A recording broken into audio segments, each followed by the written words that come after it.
এ নীলফামারীর বাইরা, আজকে 21শে এপ্রিল আমার মৌলারে দেখাইয়া দাও গভীর রাত্রি।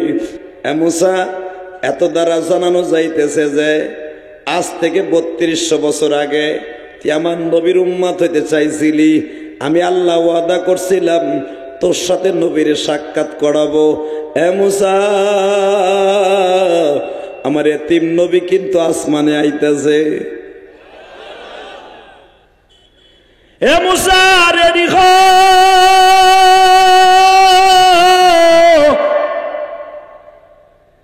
আদম নবী থেকে নিয়ে তোর পর্যন্ত কোন নবীর গায়ে আমি এখনো জান্নাতের পোশাক তুলে দেই নাই।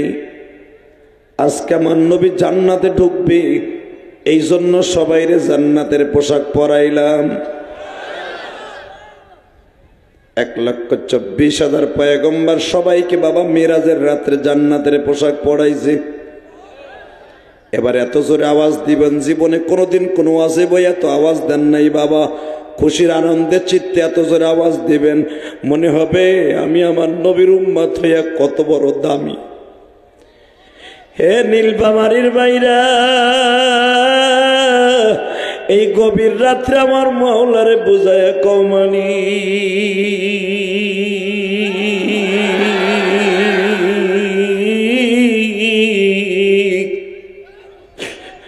তোমার নবীর উম্মত বানাইয়া কত বড় বান্ধবের কাজ করছো। এই নবীর উম্মত গুলা রোজা রাখবে 1 মাস, আল্লাহ দান করবে সওয়াবের দিক দিয়ে পুরা 1 বছরের সওয়াব। এই উম্মত একটা রাত্র ইবাদত করবে, লাইলাতুল কদরে খায়রুম মিন আলফি শাহর। এই উম্মত গুলা 1 রাত্রে ইবাদত করবে বাজান 83 বছর 4 মাসের রাত ইবাদত করলে যেই সওয়াব সেই সওয়াব দান করবে। এই আমার নীলফামারীর বাজানরা, আজকে 21শে এপ্রিল আমার মৌলারে দেখাইয়া দাও গভীর রাত্রি। মুসা নবী আমার নবীর উম্মত হওয়ার জন্য আফসোস করছে। আমরা দরখাস্ত ছাড়া উম্মত হইছি। এই ময়দানের মধ্যে কার মা নাই, কার বাবা নাই গো। চোখের পানি দিয়ে যদি আল্লাহরে খুশি করতে পারো, এই গভীর রাত্রির ডাক আমার আল্লাহ কোনদিন ফিরাইয়া দিবে না। এই রাত 11:30টার সময় হাত দুটা আসমানের দিকে দিয়া আমার আল্লাহরে গলা ফাটে একটা ডাক দাও। আল্লাহ বলে ডাক। মুসা নবীর সাথে বলছো কথা, তোর পাহাড়ে নিয়া আমাদের সাথে বলবানি কথা মাহফিলের মাঠে বইয়া। ইউনূস নবীর সাথে বলছো কথা, মাছের পেটে নিয়া। ইউনূস নবীর সাথে বলছো কথা, মাছের পেটে নিয়া। আমাদের সাথে বলবানি কথা কবরে ঢুকাইয়া। এবার ইব্রাহিম নবীর সাথে বলছো কথা, আগুনে ফেলাইয়া। আমাদের সাথে বলবানি কথা মৃত্যুর সময় বইয়া। এবার আরো জোর হবে। আমার নবীর সাথে বলছো কথা, আসমানে তুলিয়া। আমার নবীর সাথে বলছো কথা, মিরাজেতে নিয়া। আমাদের সাথে বলবানি কথা নামাজের মধ্যে বইয়া। বাজান রে, মুসা পয়গম্বর রেডি হইয়া দাঁড়ায় আছে। ষষ্ঠ আসমানে মুসা পয়গম্বর আমার নবীর সাথে আজকে দেখা করবে। আমার নবী যখন ষষ্ঠ আসমানে পদার্পণ করলেন, মুসা পয়গম্বর একটা দৌড় দিয়ে সামনে আসলেন। নবীজি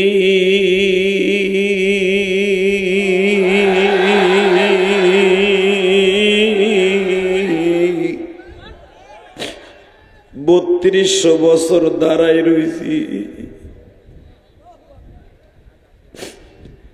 এই 3000 বছর দাঁড়ায় আছি শুধু আপনার এক নজর দেখার লাইগা গো নবী। জান্নাতে ঢুকতে পারি না, এখনো আপনি ঢুকলে ঢুকতে পারবো।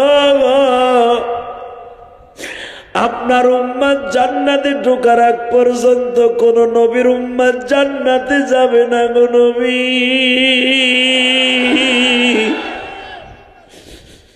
আটটা জান্নাতের যেটাই ঢুকতে যাই ধাক্কায়া বাইর করে দেয়।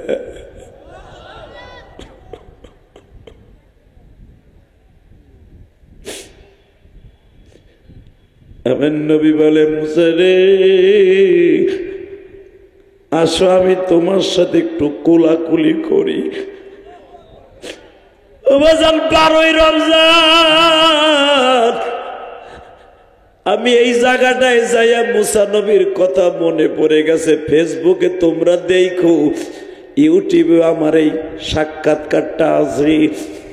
বাজান মুসা নবীর সাথে যখন নবী বুক লাগাইছি, মুসা নবী আমার নবীর পিঠে হাত দিছে। হাত দিতে দেরি আছে, মুসা নবীর হাতের আঙ্গুলটা নবীর 2 ঘাড়ের মাঝখানে চলিয়ে গেছে। বাজান ওই জায়গাটায় এত বড় একটা গর্ত, পিঠের মধ্যে একটা গর্তের মধ্যে আঙ্গুলটা চলে গেছে। আমার নবী লাফ দিয়া উঠছে, মুসা রে পিঠের মধ্যে ওই জায়গায় হাত দিও না। মুসা নবী বলে, এখানে আপনার কি হয়েছে গো নবী? আমার নবী বলে, মুসা আমি আল্লাহর বাড়িতে বেড়াইতে আসার 1 মাস আগে তায়েফের মাঠে গেছিলাম। এ মুসা, তায়েফের একটা ছেলে পাট নিড়ানো, ধান নিড়ানো কটা দিয়া, লোহার কটা দিয়া আমার পিঠের মধ্যে এমন জোরে কোপ দিছে, মুসা 1 আঙ্গুল পরিমাণ ছিদ্র হয়ে গেছে আমার পিঠটা।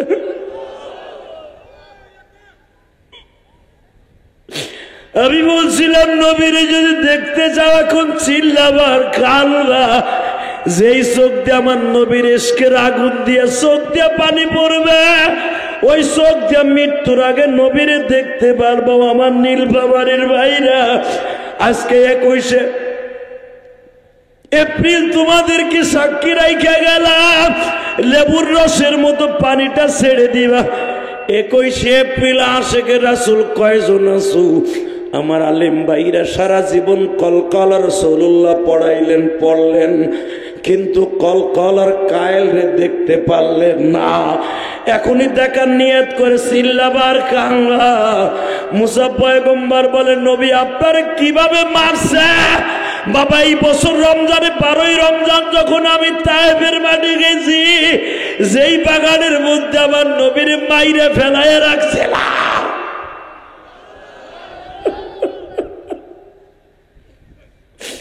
ওই বাগানের মধ্যে এখনো গাছ আছে গো বাবা। ওরে বাজান, আমার নবীরে 2টা পাহাড়ের মাঝখানে মারিয়া ফেলায় রাখছে। নবী আমার 3 বার বেহুশ হয়েছে। 4বার যখন বেলাটা ডোবার আগে, মাগরিবের মাত্র আধা ঘন্টা আগে নবীর হুশ ফিরে আসছে। আদাসের আঙ্গুরের বাগানে যাইয়া গলা কাটা মুরগির মতো চিল্লায় আর বলে, তাইবের ছেলেরা রে আমার আর মারিস না।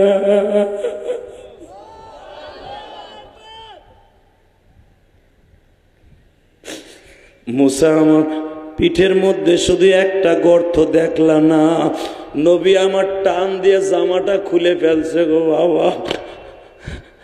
মুসারে দেখ, তাইফের ছেলেরা 1 মাস আগে আমারে কি পরিমাণ মারছে। ও বাজান, এই কোরআন এত সহজ নয় গো বাবা। যেই নবী তায়েফের মাঠে মাইর খাইয়া তিনবার বেহুশ হয়েছে। বিসমিল্লাহির রহমানির রহিম।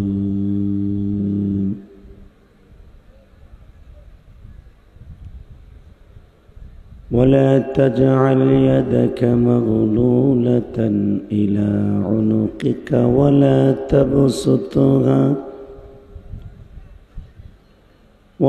تبسطها كل البسط فتقعد ملوما محسورا.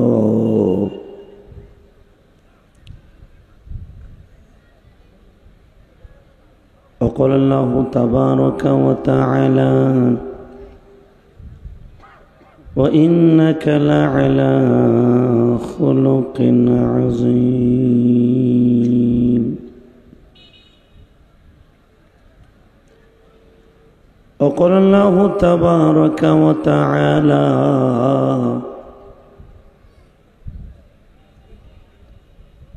قل أطيعوا الله وأطيعوا الرسول وآتينا موسى الكتاب وجعلناه هدى لبني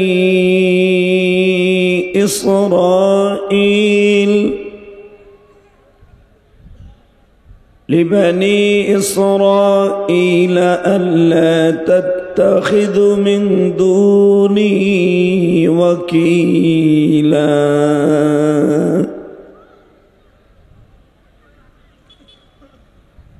ذرية من حملنا مع نوح إنه كان عبدا شكورا.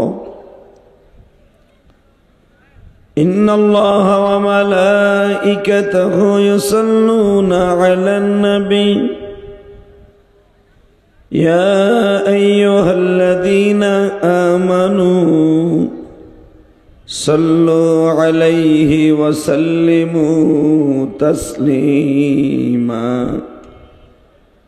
اللهم صل على محمد وعلى آل محمد كما صليت على إبراهيم وعلى آل إبراهيم إنك حميد مجيد. নামাজ পড়লে কে খুশি হয়? আল্লাহ নাম আসতে নেওয়া যাবে না। দুনিয়ার কোনো প্রেসিডেন্টের নাম আমি নিতে বলি নাই, যে আওয়ামী লীগের নাম নিলে বিএমপি এলারা বেজার হবে। বিএমপি ওয়ালাদের নাম নিতে বললে আওয়ামী লীগ এলারা বেজার হবে। এমন একজন সত্তার নাম নিতে বলেছি যার নাম কখনোই কেউ জোরে আওয়াজ করলে কেউ কোনো কৈফিয়ত দিতে হবে না। ঠিক না ঠিক? তাহলে একসাথে বলেন, নামাজ পড়লে কে খুশি হয়? মাইকের আওয়াজ বাড়াও, টন বেজ বাড়াও, মাস্টার বাড়াও, রিভারটা হালকা বাড়াও, ইকো চলবে না। একসাথে আরো বাড়াও, মাস্টার বাড়াও, একসাথে।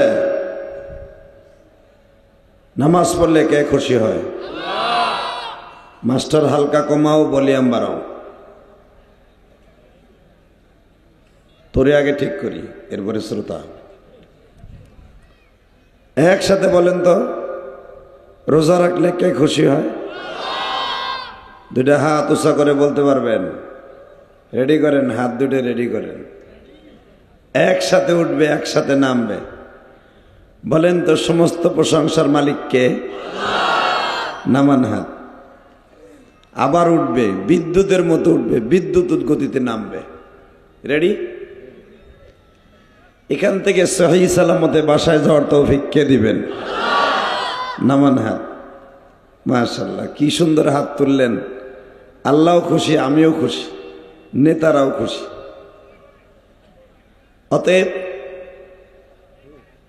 যে আল্লাহ আপনাকে আমাকে হাত দিছেন, ওই আল্লাহরে খুশি করার লেগে যদি এই হাত কখনো ইউজ করতে হয় বেঈমানের বিরুদ্ধে, ফিলিস্তিনি দেওয়ালাদের মতো, রাজি আছেন না নাই? ধন্যবাদ জানাই মাননীয় প্রধানমন্ত্রীকে। কেন জানেন? উনি আমার গোপালগঞ্জে জন্ম নিয়েছে, এই জন্য নয়। আমি আনছি কাঞ্চনপাড়া মাস্টারপাড়া জামে মসজিদের উদ্যোগে। কথা বলা যাবে না। চান্দু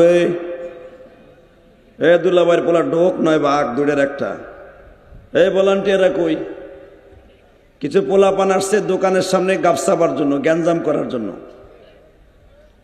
যাদের গ্যাঞ্জামের নিয়ত আছে ওয়াজের থেকে 500 হাত দূরে যা। একসাথে বলেন, সর্বময় ক্ষমতার মালিককে। এখানে আসার তৌফিক কে দিছেন? যাইবার তৌফিক কে দিবেন? সব কাজের শুরুতে কার নাম নিবেন? খানা খাওয়ার সময়, পানি খাওয়ার সময়, বিড়ি খাওয়ার সময়। কে না কে খাও না বিড়ি? বুড়া চাচা কয় না বিড়ি খাওয়া হালাল না হারাম? হারাম যাই নাও খান। আল্লাহ, উত্তরবঙ্গের লোক বিড়ি খায় বেশি। আমার গোপালগঞ্জ এলাকাতে উত্তরবঙ্গের লোক বিড়ি বেশি খায়, কারণ একটু শীত বেশি। বিড়ি খাইলে শীতকালে শরীর চাঙ্গা হয়, ঠিক না? না খাইলে আর জানছি নি বুড়া চাচা বুই ডেডা। এই মনে রাখতে হবে, হারাম কোনো জিনিস খাওয়ার সময় আল্লাহ নাম নেওয়া যাবে না। বিড়ি খাইবার সময়, ধরাইবার সময়, গাঞ্জা টানার সময়, হিরোইন খাওয়ার সময়, মদ খাওয়ার সময়, সুদ খাওয়ার সময় কোনোদিন বিসমিল্লাহ বলে আল্লাহ নাম নিয়ে কাজ শুরু করা যাবে না। কথা বলেন না কেন?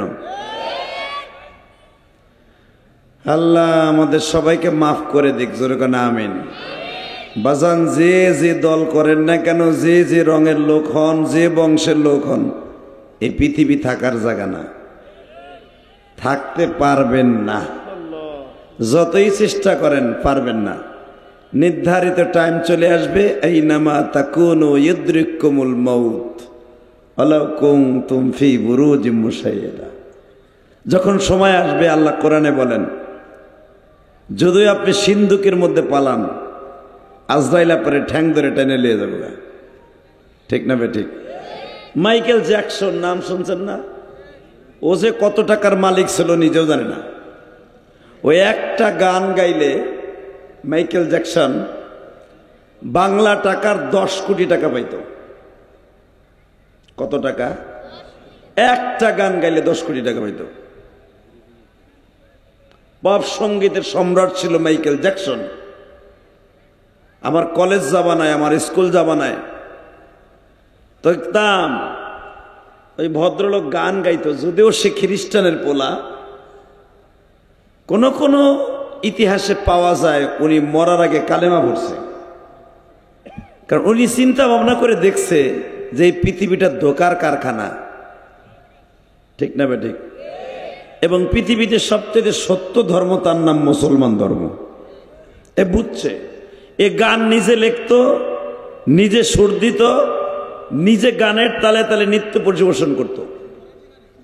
এবং পৃথিবীতে ওর মতো পপ সম্রাট, পপ সঙ্গীত কেউ গাইতে পারতো না। একটা হলো গান গাওয়ার, একটা হলো গানের তালে তালে ভাব দিয়ে গান গাওয়া। এটা মাইকেল জ্যাকসন পৃথিবীতে অন্যতম ছিল। এই জন্য তাকে পৃথিবীর শ্রেষ্ঠ পপ সঙ্গীত সম্রাট বলা হইতো। যার একটা গান শুনে বিল ক্লিনটন তার বউ পাগল হইয়া আমাকে বাংলাদেশের প্রায় 100 কোটি টাকা দিছিল। বিল ক্লিনটনের বউরে নিয়ে একটা গান গাইছিল। আল্লাহ, শুধু একটা কথা বলতে চাই, এই জমিনের মালিককে। তো এই মাইকেল জ্যাকসন 250 বছর বাঁচবে এই নিয়ত করে ওনার পিছনে 20টা ডাক্তার রাখছিল। 20টা ডাক্তার। সকালে একজনে দেখবে, বিকেল একজন দেখবে, একটু সর্দি কাশ হইলেও ট্রিটমেন্ট করাবে। মানে মরতে চায় নাই। উনি যেদিন মারা যাবে ওদিনকেও গান গাইছে। ডাক্তার চেক আপ করে বলছে আপনার কোনো রোগ নাই, ডেলি ডেলি খালি আমাগো টাহা দান কিনলে। এক একটা ডাক্তার আসলেই তো প্রায় 200 পাউন্ড 500 পাউন্ড দেওয়ার লাগে। তা আপনি আমাদের এত টাকা দেওয়ার দরকার না, আপনার কোনো রোগ নাই। মাইকেল জ্যাকসন বলে, আমার চোখের সামনে একটা জিনিস ঘুরঘুর করতেছে, যা দেখতেছি এরে আমি কোনোদিন দেখিনি। আল্লাহু আকবার বললেন না? ডাক্তার বলে, কি দেখেন আপনি? বলে, কি যে দেখি আমি নিজেও জানি না, কারে যে দেখি এরকম শ্রোতা আমার জীবনে দেখি নেই। অনেক শ্রোতাই তো আমার পিছনে ঘুরে আমার গান শোনার জন্য, আমার ভঙ্গিমা দেখার জন্য, আমার অভিনয় দেখার জন্য, কিন্তু এই কোয়ালিটির শ্রোতা আমি জীবনে দেখি নেই। এ কেমন বক্তা, আমি যেখানে যাই আমার লগে যায়, বাথরুমে যাই সেখানেও যে দাঁড়াই থাকে। ডাক্তার বলতেছে, এটা আপনার শয়তান, এটা আপনার ভিতরের ওয়াসওয়াসা, কিচ্ছু না। ঠিক তখনই আমার মাবুদের কোরআনের কথা মনে পড়ে গেল, আইনামা তাকুনু ইউদরিকুমুল মাউত। বান্দা তুই কোথায় যাবি? আইনামা তাকুনু ইউদরিকুমুল মাউত। পৃথিবীর যেখানেই যাবি আমার মৃত্যু তোর পিছনে পিছনে যাবে। ওই ব্যক্তির নাম হলো মালাকুল মাউত, যার নাম হলো আজরাইল গো বাবা। আজরাইল নাম কিন্তু কোরআনে নাই, তার নাম আছে মালাকুল মাউত।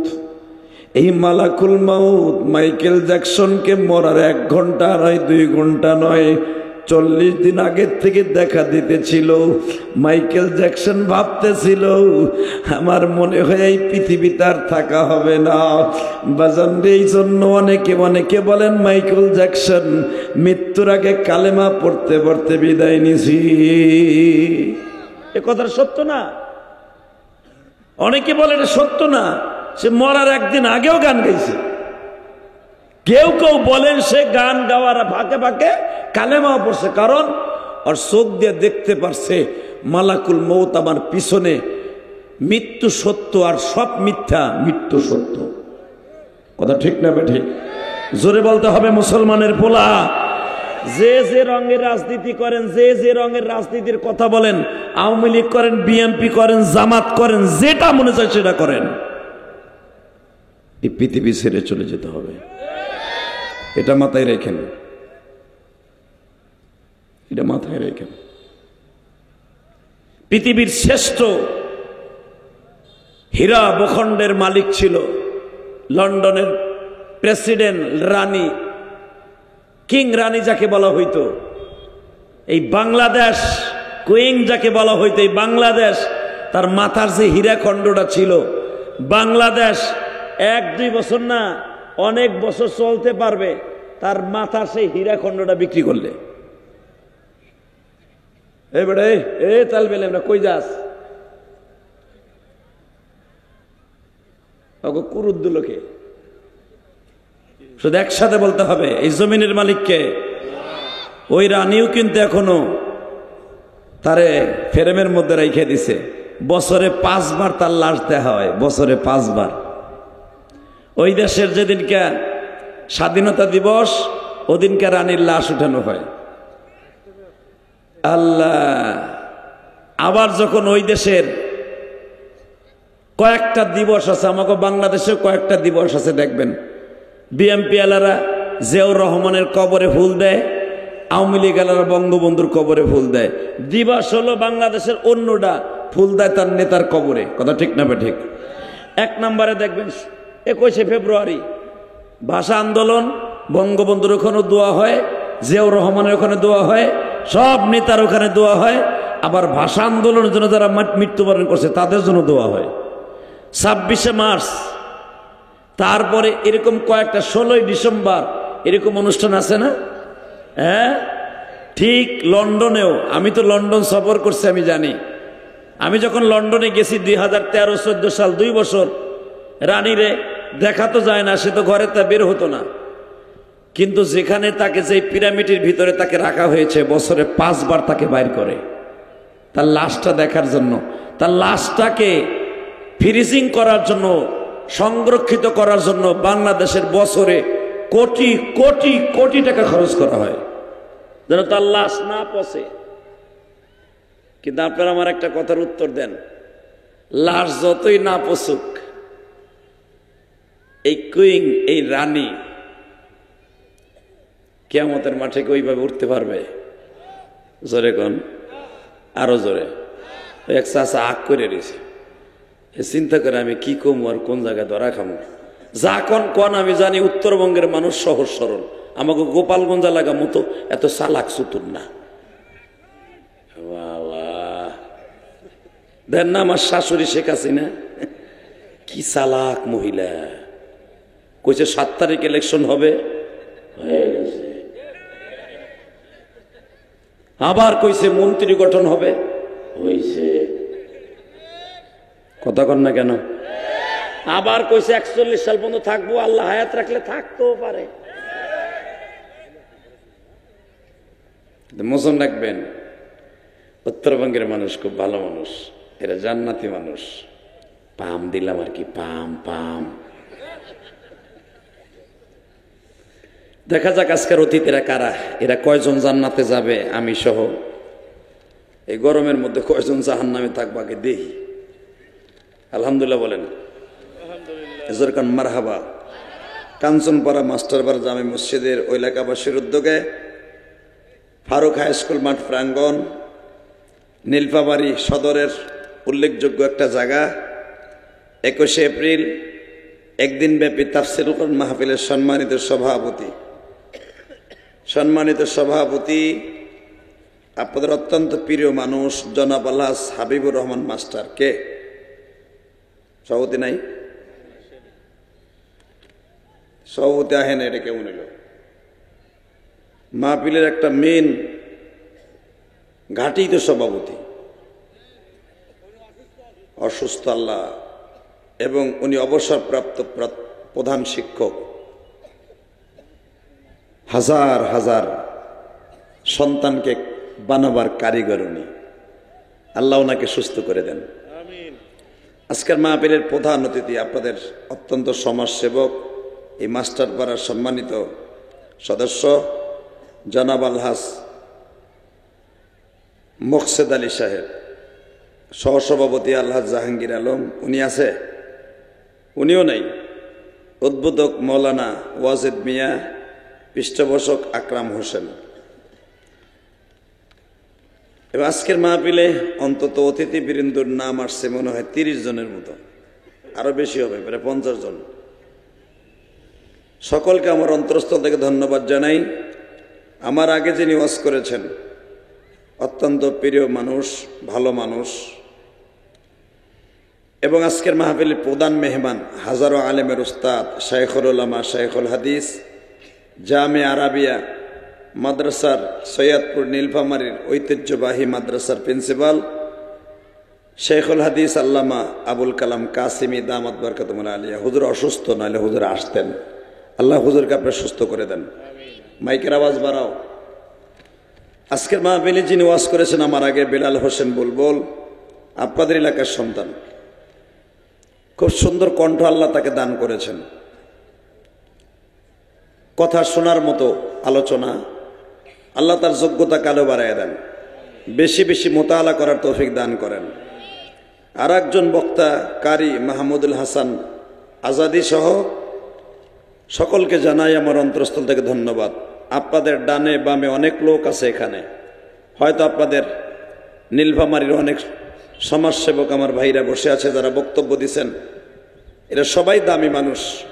আমি আপনাদের এলাকার মেহমান, আমি জানি আপনারা ভালো মানুষ। তোর এটা খুলতে কইছিলাম আমি, এটা হাতে বাজে। ও আর মাইকের অ্যাডভার্টাইজ দিতে চাইছিল, আমি ওর অ্যাডভার্টাইজ উপরের দিক থেকে দিলাম। আল্লাহ বলেন তো বাবা, এই কোরআনটা কার? আসতে বললেন না, ওনারা সবাই জোরে বললে উনি খুশি। এই কালামটা কার? যে যত জোরে আল্লাহ নাম নিবেন আপনার কলবের ময়লা তত তাড়াতাড়ি পরিষ্কার হয়ে যাবে। বলেন এটা কার? আপনি কার? আমি কার? এই অতিথিরা কার? এই জমিন কার? এটা স্কুলের জমিন না? বাজার এটা এমন একটা জায়গা, এমন একটা জমিন, এমন একটা থাকার। এমন একটা জায়গা, এমন একটা জমিন, আপনার আমি আজকে অস্থায়ী কয়েকদিনের জন্য বাসিন্দা, ঠিক না? আল্লাহ, আসল বাড়ি হলো আপনার আমার কবরে। এটা শুরুতেই বলছিলাম চান্দু।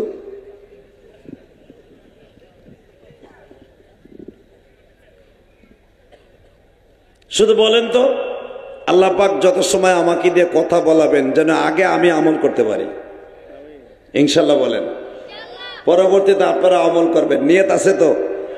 সবাই নিয়ত করবেন যে আমল করার দরকার আছে। ওয়াজ বেশি শোনার চাইতে আমল বেশি করা, ওয়াজ কম শোনা, ঠিক না? তো আমি শুধু আপনাদের খেদমত আরজ করি, এই যে আমার মাথায় চুল দেখতেছেন, এটা কিন্তু মক্কার থেকে কেটে আসছে। মক্কার বাতাস আমার চুলে লাগছে। এবং আমি শেষ উমরা যেদিন করব, কাবা ঘরের ওই স্বর্ণের দরজার সামনে দাঁড়ায় আল্লাহকে বলছিলাম, কোরআন আমার সামনে, আল্লাহ ঈদের পরের দিনের থেকেই তো আমার মাহফিল শুরু। 26শে রমজান আমি বাংলাদেশে আসছি উমরা কমপ্লিট করে। আমির হামজাও আমাদের সাথে ছিল, যে আমির হামজার দাওয়াত দিল আপনাদের 21 তারিখ আসতেছে। আমির হামজা আসতেছে না, 30 তারিখ আসতেছে। পুরা রমজানটাই আমরা মক্কা মদিনায় ছিলাম একসাথে। অনেক কথাই হয়েছে, ওগুলা বলার না বলাই ভালো। শুধু একটা কথা বলি তো, কাবা ঘরকে সামনে নিয়ে দরজার সামনে দাঁড়ায় আল্লাহকে বলছিলাম, আল্লাহ যতগুলা মাহফিলে তুমি আমারে নিবা, আপনাদের এই ওয়াজটা রমজানের আগে নেয়া, আলহামদুলিল্লাহ বলেন। আপনাদের এই ওয়াজের কথা আমার মক্কায় বইয়ে মনে পড়ছে। এই যে কোরআন আমার হাতে, ভাইবেন না আপনাকে পাম দেওয়ার জন্য বলছি। আপনাকে এই ওয়াজের কথাটা আমার মক্কা বইয়ে মনে পড়ছে, কারণ এই শিডিউলটা আমার নেয়া রমজানের আগে, আলহামদুলিল্লাহ বলেন না? রমজানের অন্তত আগে এই প্রোগ্রামটা নেয়া। তা আমি তো জানি কোন কোন প্রোগ্রাম আমি রমজানের পরে যেয়ে যাব। তা আপনাদের এই ওয়াজের কথাটা যখন মনে পড়ছে, আমি বারবার আল্লাহকে বলছি, আল্লাহ যারা আমার মাহফিলে হাজির হবে, বক্তা, শ্রোতা, প্রধান অতিথি, বিশেষ অতিথি বৃন্দ, যারাই আমার পাশে বসবে, একটাবার তোমার এই ঘরটা দেখার সুযোগ দিবা, তোমার নবীর রওজাটা দেখার সুযোগ দিবা।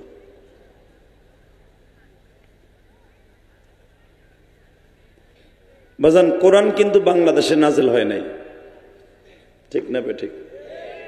একসাথে বলবেন, কোরআন কোথায় নাজিল হয়েছে? না, ভুল কইলেন। কোরআন নাজিল হয়েছে 2টা জায়গায়, মক্কা, মদিনা। তাহলে একসাথে সবাই কোন, কোরআন নাজিল হয়েছে কোথায়? মক্কায়, মদিনায়। আলহামদুলিল্লাহ বলেন। 114টা সূরা কোরআন শরীফের 114টা জায়গায় নাজিল হয়েছে। আমি যে সূরাটা আপনার সামনে তেলাওয়াত করছি, এই সূরাটা নাজিল হয়েছে মক্কায়, কিন্তু ঘটনাটা ঘটছে মদিনায়। দেখেন খেলাটা কি। কোরআনের এই সূরাটা যৌথ সূরা। কোরআন শরীফের এই সূরার মাত্র 13টা আয়াত নাজিল হয়েছে মদিনায়, আর বাকি পুরা সূরাটা নাজিল হয়েছে মক্কায়। মারহাবা কোন, আরো জোরে আল্লাহু আকবার বলেন তো। আল্লাহু আকবার বলবেন, জীবনে হার্টের রোগ হবে না, জীবনে আপনার হার্টের রোগ হবে না। যে যত যে আল্লাহু আকবার বলবেন, জীবনে আপনার হার্টের রোগে আক্রান্ত হবেন না আপনি।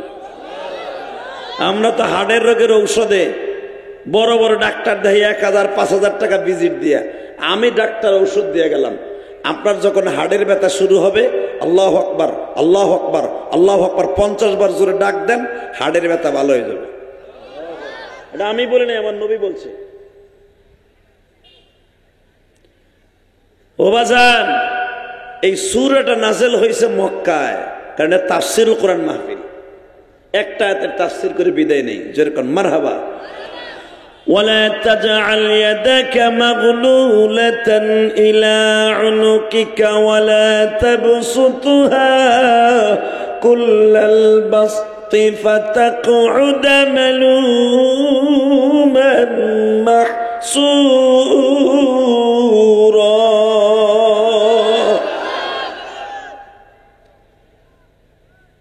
সূরাটি নাজিল হয়েছে মক্কায়, কিন্তু এই আয়াতটা নাজিল হয়েছে মদিনায়। মারহাবা কোন, আরো জোরে। দেখা যাক এই সূরাটা কোন সাহাবীর টার্গেট করে আল্লাহ নাযিল করছে। আমার নবী একদিন বসে আছে, হঠাৎ করে 7 বছর একটা বাচ্চা আসছে নবীর কাছে, নাম তার আবু উবাদা। কি নাম? নামটা বলেন, জান্নাতে যেতে পারবেন এই সাহাবীদের সাথে। নামটা ভালো না খারাপ? হ্যাঁ, কত সুন্দর নাম আবু উবাদা। উবাদা দৌড়ে এসে বলে, ইয়া রাসূলুল্লাহ, আমারে চিনছেন আপনি? নবী বললেন, ইয়া সাহাবী, কে তুই বাবা? আনা উবাদা। উবাদা মা বি মুশকিল, কোন সমস্যা আছে না নাই? বলে কোনো সমস্যা নাই, আপনি যে জামাটা গায়ে দিয়ে বসে আছেন এই জামাটা আমার মা চাইছে। সুবহানাল্লাহ, বাইতে যে কইয়েন।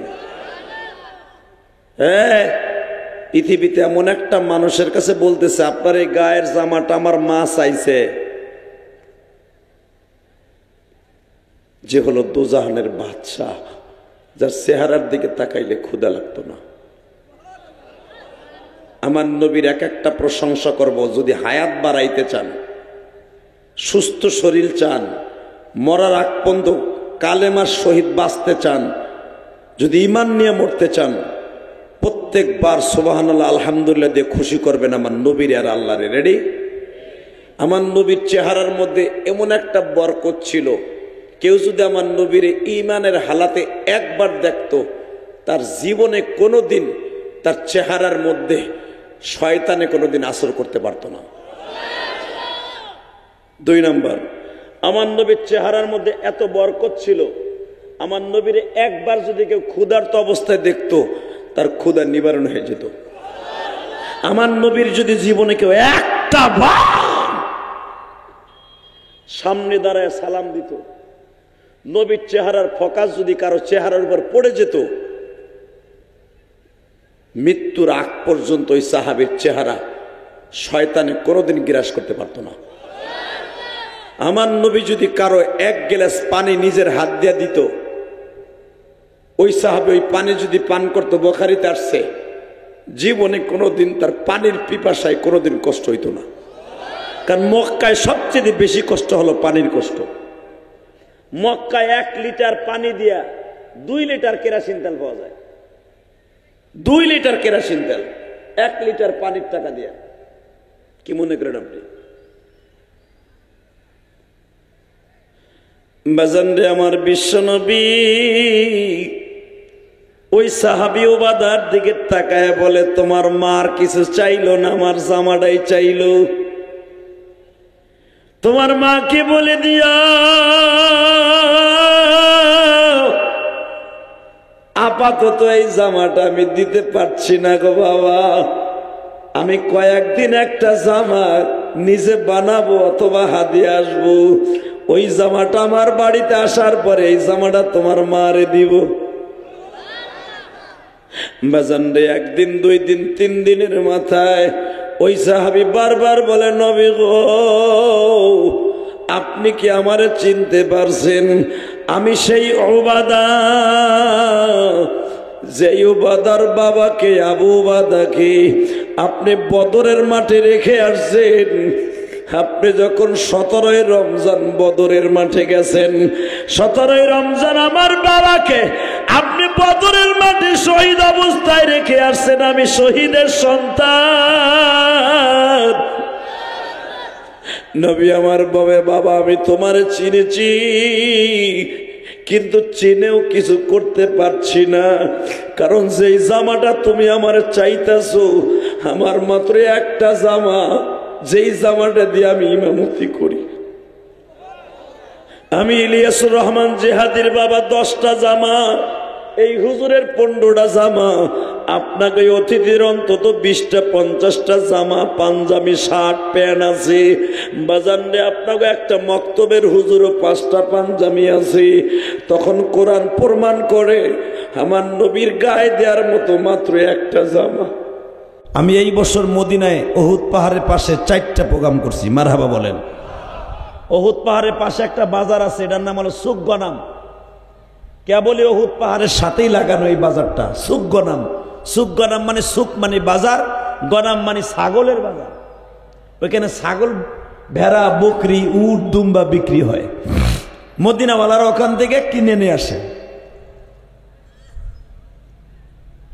তো এই সুক গনামে আমি যখন মাহফিল করতেছিলাম তখন ছিল 10ই রমজান।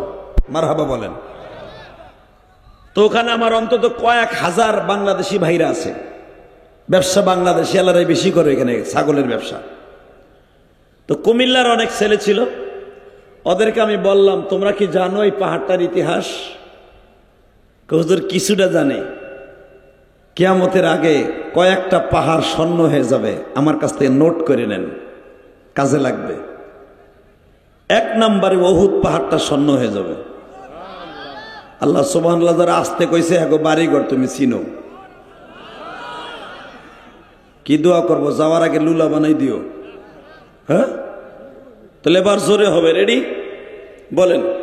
কিয়ামতের আগে উহুদ পাহাড়টাই 14 কিলোমিটার দৈর্ঘ্য, 11 কিলোমিটার প্রস্থ।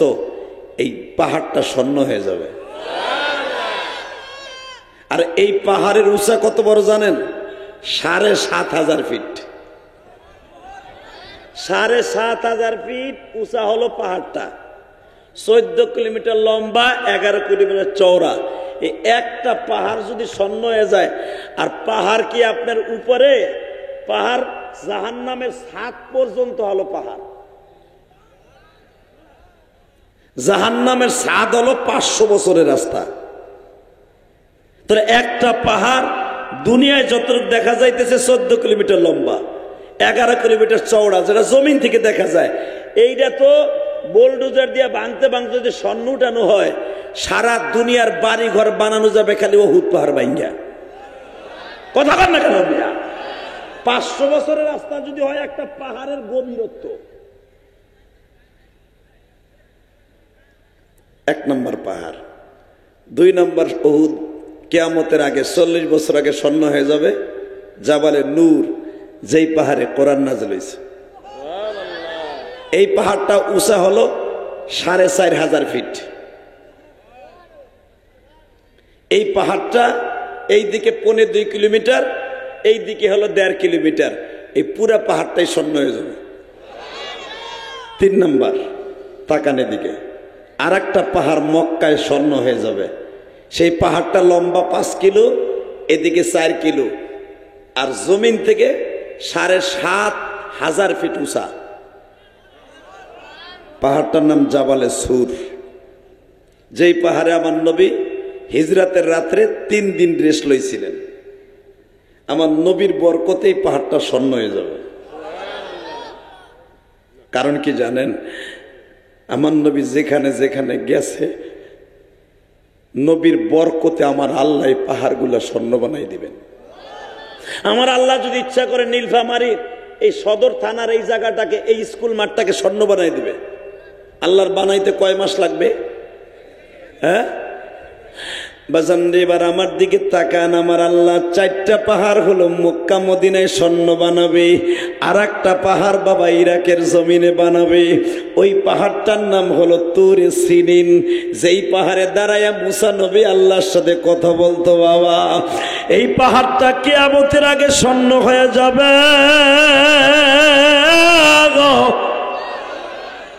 মুসা নবী যখন আল্লাহর সাথে কথা বলতেছি, আমার আল্লাহ বলে, মুসা রে, তোর বরকতে আমি এই পাহাড়টা স্বর্ণ বানাবো।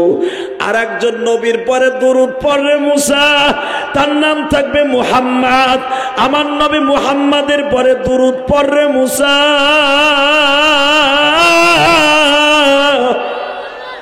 মুসা পয়গম্বর বলে, আল্লাহ আমার জানা মতে মুহাম্মদ নামে কোন নবী আমার আগে আসে নাই, আমার পরে কেউ নিয়ে আসবে? আমার আল্লাহ বললেন, তোর 3000 বছর পরে নবী দুনিয়ায় যাবে। মুসা আলাইহিস সালাম বলে ফেললেন, তাহলে আমি 3000 বছর পরে দুনিয়া যাবে, তার উপরে দুরূদ পড়বো কেন? মুসা, ইন্নামা আমরুহু ইযা আরাদা শাইআন আইয়াকুল লাহু কুন ফায়াকুন।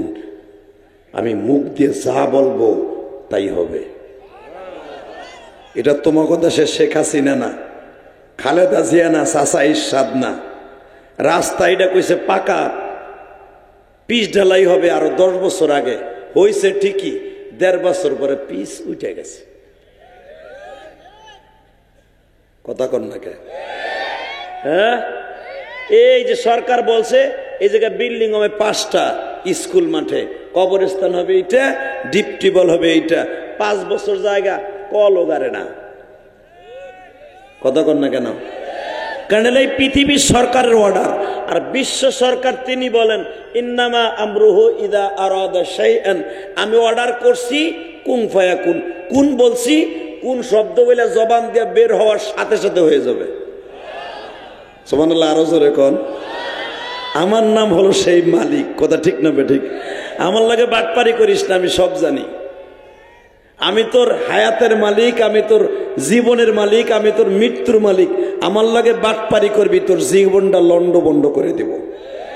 আজকে দেখেন পৃথিবীর সবচেয়ে বড় ডিক্টাচার, স্বৈরাচার, জালিম, বেজরমা ইসরাইল। ওদের কোনো জন্মের ঠিক নাই। কথা বলেন না কেন?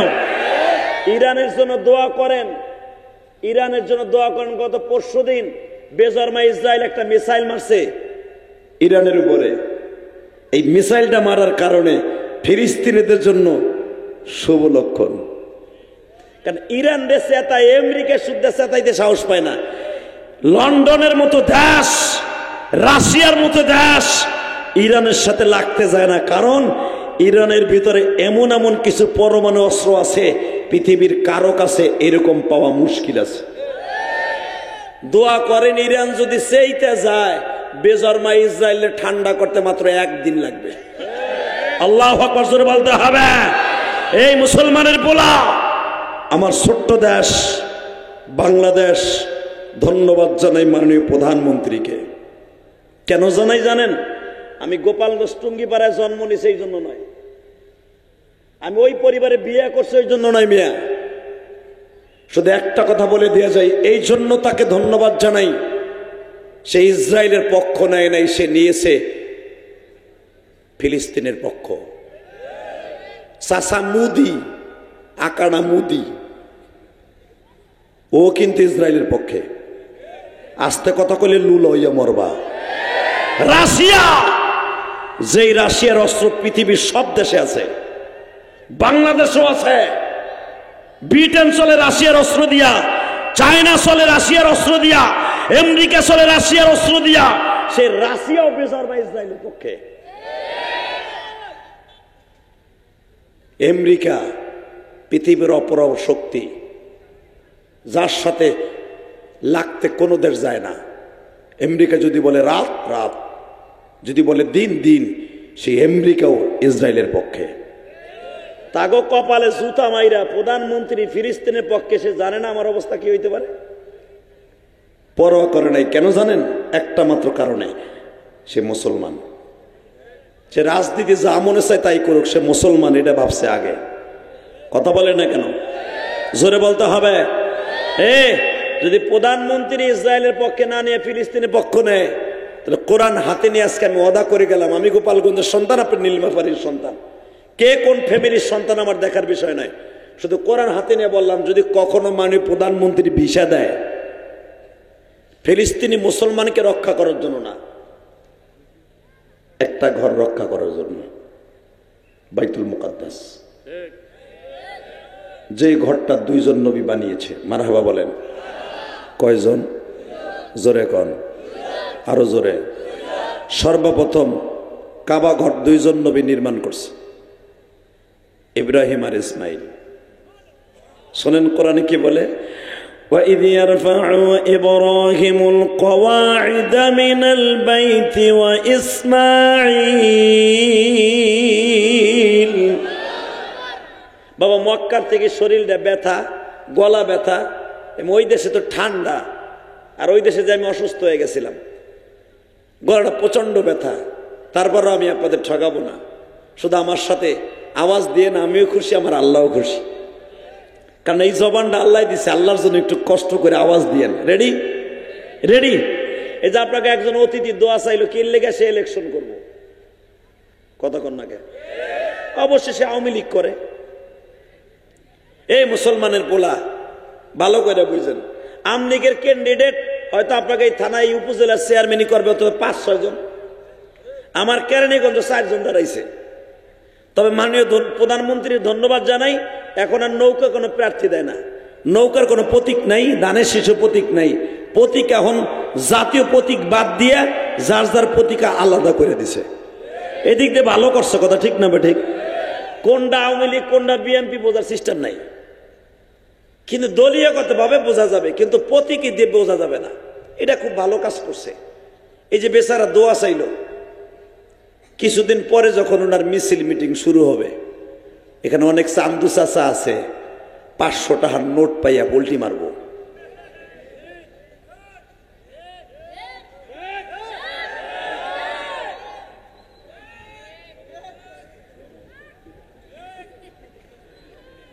এক নেতায় দেবে, এই নেতায় দেবে 500, আর এক নেতায় বঙ্গবন্ধুর আর একটু লম্বা একটা নোট আছে, ওটাও ছবি এলা,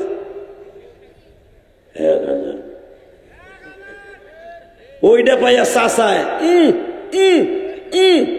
আর এক পোল্টি। কথা কন না কেন? এই বেটা টাকার কাছে ইমান বিক্রি করিস না বেটা, ভোট দেয়া ফরজ। কথা বলেন না কেন? জোরে বলেন, আরো জোরে।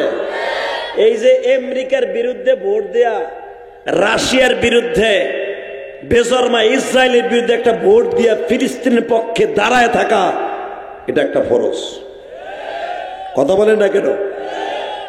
তাকানের দিকে তো মানে প্রধানমন্ত্রী যদি কোনোদিন বলে ফিলিস্তিন যাইতে হইব, ভিসা লাগাই দিলাম, যা, আল্লাহর ঘর রক্ষা করার জন্য কে কে যাইতে রাজি আছেন? দেখে আল্লাহকে হাত তুলে দেখান তো। নীলফামারি কোনো তাকবির তুকবির দেয় না।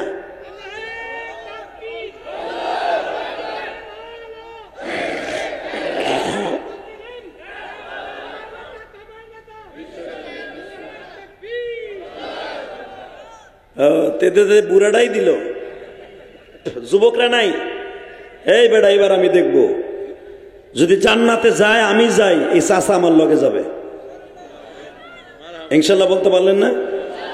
40 দিন পর্যন্ত হাজির দোয়া কবুল হয়। 40 দিন এখনো শেষ নাই, 15 দিন হয়েছে কেবল আইছি। দোয়া করি আল্লাহ যেন আমার চাচাকে কবুল করে। কিন্তু যেই যুবকগুলো দারাস নাই, তোগুলোকে এখন দোয়া করবো। আল্লাহ যারা তাকবীর দেয় নাই, কি দোয়া করব? এদেরকে জান্নাত নসিব করো ইনশাল্লাহ। বলেন, আমি একটা তাকবীর দেই, রেডি? আমি দেখবো বুড়া গজর বেশি না যুবক গজর বেশি। হ্যাঁ, যুবকরা আওয়াজ দিবি না, এবার বুড়া গুলাই দিব, যারা বিয়ে করছে তারা। রেডি?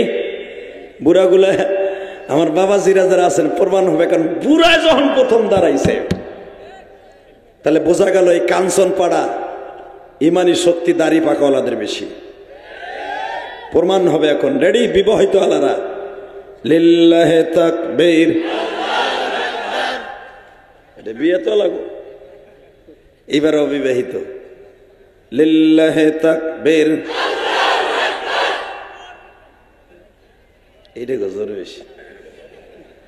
একসাথে বার, রেডি? লিল্লাহে তাকবীর, আল কোরআনের আলো, দুনিয়ার মুসলিম, দুনিয়ার মুসলিম, কোরআন হাদিস যেখানে, উলামা ইকরাম যেখানে, ফিলিস্তিন ফিলিস্তিন ফিলিস্তিন ফিলিস্তিন, জোরে ফিলিস্তিন ফিলিস্তিন, ইসরায়েল ইসরায়েল, ধ্বংস হোক নিপাত যাক, ধ্বংস হোক নিপাত যাক, ইসরায়েল ইসরায়েল, লিল্লাহে তাকবীর। এইবার একটা যুবক দ্বারা দে তাকবীর দে। বুঝছি তোকে ব্যাটারি শেষ, থাকবো কেমনে? অ্যান্ড্রয়েড সেট চালাই কিছু আছে?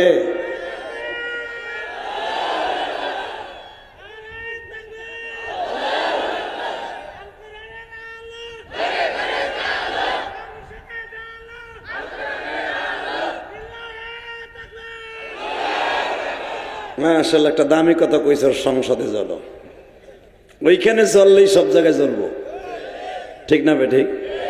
জোরে কন, আরো জোরে। তাহলে ফিলিস্তিন যাবেন তো ইনশাল্লাহ? রেডি আছেন তো? কেন থাকবেন না বলেন? এই যে ঈদের দিনও 20টা মিসাইল মারছে, ঈদের নামাজ পড়তে গেছে ঈদগার মাঠে বোমা মারছে, শত শত ফিলিস্তিনি মারা গেছে, পঙ্গু হয়ে হসপিটালে আছে, তাদের রোজা ছিল, সেহরি ছিল না, ইফতারি ছিল, খাবার ছিল। শুধু আপনাদের খেদমতে দুইটা আরজ করে যাই। 1971 সালের দৃশ্য যারা দেখছেন, আমি তো দেখি নাই, আমি বলতে পারবো না। 1971 সালের দৃশ্য যারা দেখছেন তারা বলতে পারবেন ওই হানাদার বাহিনী, ওই কুত্তা বাহিনী আমার বাংলাদেশের মানুষের উপরে কেমনে হায়নার মতো ঝাঁপায় পড়েছিল, ঠিক না ঠিক? তাদের মোকাবেলা যাই মুক্তিযোদ্ধারা, বীর মুক্তিযোদ্ধারা করেছিল, তারা বলতে পারবে ওই পটভূমি, ওই দৃশ্য, আমি বলতে পারবো না, ঠিক না? তো আমার দেশে যদি এরকম একটা যুদ্ধ হয়, এর চাইতে ভয়াবহ যুদ্ধ ফিলিস্তিন। আল্লাহ ফিলিস্তিনিকে তুমি রক্ষা করো, আল্লাহ তুমিদেরকে তুমি নিজ হাতে রক্ষা করো। জোরকানা আমিন, আরো জোরকানা আমিন। তাকান দিকে তো বাইতুল মুকাদ্দাস 2 জন নবী নির্মাণ করছে, একজনের নাম ইসহাক আর একজনের নাম তার বাবা ইব্রাহিম। বাইতুল্লাহ আল্লাহর ঘর কাবা শরীফ নির্মাণ করছে 2 জন নবী, কোরআনের ভাষা ইসমাইল আর ইব্রাহিম। বাইতুল মুকাদ্দাস নির্মাণ করলো জাতির পিতার সন্তান ইসহাক আর ইব্রাহিম। বাইতুল্লাহ নির্মাণ করলো ইসমাইল আর ইব্রাহিম। ইব্রাহিম আলাইহিস সালামের হাতের বানানো কাবা আমি যখন 2013 সালে ফিলিস্তিন সফর করি, 13 সালের থেকে বাইতুল মুকাদ্দাস ফরেনিয়ানদের ঢুকতে অনুমতি নাই, নট অ্যালাউ। দূরের থেকে দাঁড়ায় জাতির পিতা ইব্রাহিমের কবরটা জিয়ারত করলাম, আর মনে মনে ভাবলাম, আল্লাহ তোমার কাছে একটা দরখাস্ত দিয়ে যায়, আল্লাহ আমি তো বাংলাদেশি, জাতির পিতা ইব্রাহিমকে জানের চেয়ে বেশি ভালোবাসি, যার কবরে আমাদেরকে ঢুকতে দিল না, তুমি বেজরমা ইসরায়েলিদেরকে দুনিয়ার থেকে নিস্তানাবুদ করে দিও। আপনি ধরে নেন ইনশাল্লাহ একদিন না একদিন এই ফিলিস্তিন বিজয় লাভ করবে, ইসরায়েল ধ্বংস হয়ে যাবে, ইনশা। তাকান দিকে তো আমার নবী বলেন, দুনিয়ার মানুষকে 2টা জায়গার মধ্যে 5টা পাহাড় শূন্য হয়ে যাবে। মুসা পয়গম্বরকে আল্লাহ বারবার বলে, হে মুসা তুই জন্ম নিছর ইরাকের জমিনে, মিশরের জমিনে, আর আমার নবী জন্ম নিবে মক্কার জমিনে, আমার নবীর প্রতি তুই দুরূদ পড়। মুসা পয়গম্বর বলে, আল্লাহ তার জমিনে 5-4টা পাহাড় শূন্য হয়ে যাবে, আমার জমিনে একটা পাহাড় শূন্য হবে। আল্লাহ ওই নবীর দাম কত মালিক? আমার আল্লাহ বলে, মুসা রে ওই নবীর দাম জিজ্ঞেস করার দরকার নাই, ওই নবীর উম্মতের দাম কত তাই জিজ্ঞেস কর। ও মুসা ওই নবীর উম্মত গুলা জীবনে যত গুনাহ করবে, একবার যদি আমি আল্লাহরে ডাক দেই, গো মুসা একবার ডাক দিতে দেরি আছে, তাদের জীবনের গুনাহ মাফ করতে দেরি হবে না। মুসা শুনিয়াল তার উম্মত গুলা নীলফামারীর জমিনে বসে ইলিয়াসুর রহমান জিহাদির সাথে তার নবীর কথা শুনিয়া কাঁদবে রে মুসা।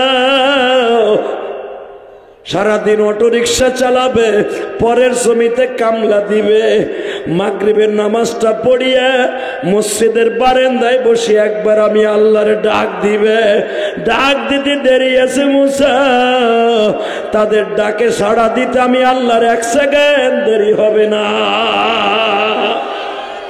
মুসা এখানে শেষ না, ওই নবীর উম্মতের দাম কত শুনবি, এখন চোখের পানি ফেলায় কাঁদবেন গো বাবা। মুসাকে আল্লাহ বলতেছে, মুসা মুসা তোর উম্মত গুলাকে 40 বছর আমি জান্নাতের খাবার খাওয়াইছি, আসমান থেকে ভুনা গোশত আর রুটি পাঠাইতাম, যেটাকে মান্না সালওয়া কোরআনে বলা হয়। আমি তোর উম্মতকে 40 বছর জান্নাতের খাবার খাওয়াইছি দুনিয়ায়, জান্নাতের খাবার খাইয়া কোনোদিন আলহামদুলিল্লাহ বলে নাই। আর আমার নবীর উম্মত গুলা একটা পাম রুটি কলা খাইবার পর আলহামদুলিল্লাহ বলবে। এক প্লেট পান্তা ভাত কাঁচামরিচ দিয়ে ডলিয়ে খাবে, পান্তা ভাত খাওয়ার পরেও তারা আলহামদুলিল্লাহ বলবে। মুসা আলাইহিস সালাম আশ্চর্য হয়ে গেলেন, আল্লাহ এমন এক জাতি তার উম্মত যে পান্তা ভাত খাইয়া আলহামদুলিল্লাহ কবে, পাম রুটি খাইয়া আলহামদুলিল্লাহ বলবে। আল্লাহ আরো সহজ করে দেন, মুসা তার উম্মত গুলা গরিব মানুষ, তোর উম্মতের রোজা দিছিলাম মাত্র 2টা, কয়টা? তার উম্মতের রোজা দেব 30টা। আসলে আপনাকে কষ্ট হয়ে গেছে, আহেন মুনাজাত করি, আল্লাহ মান করবো না?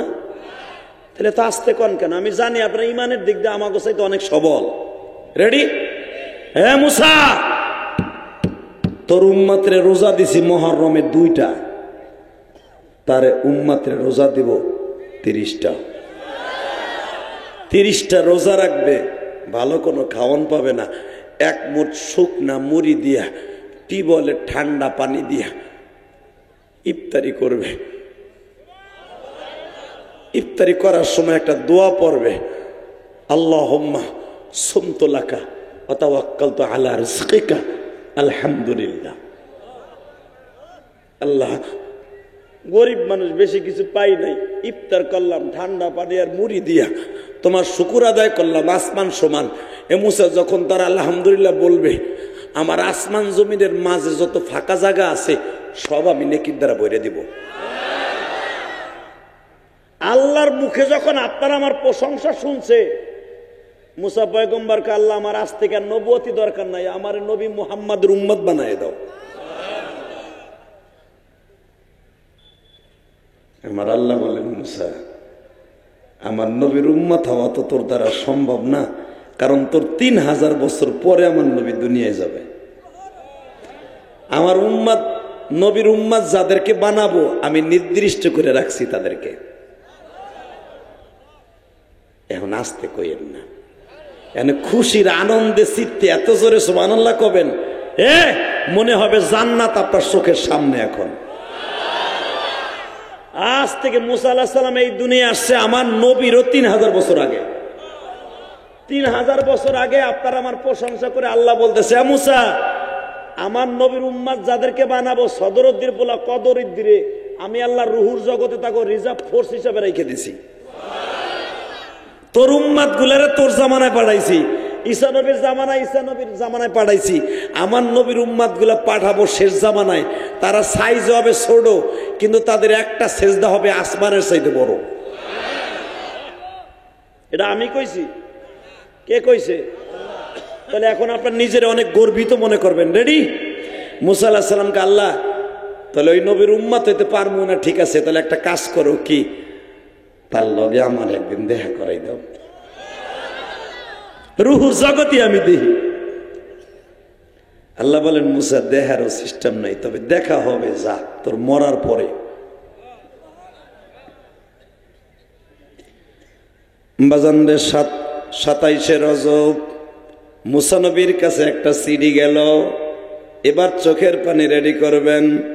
মুসা, এত দ্বারা জানানো যাইতেছে যে আজ থেকে 3200 বছর আগে তুই আমার নবীর উম্মত হইতে চাইছিলি, আমি আল্লাহ ওয়াদা করছিলাম তোর সাথে নবীর সাক্ষাৎ করাবো। মুসা, আমার এতিম নবী কিন্তু আসমানে আইতেছে। মুসা রেডি হ,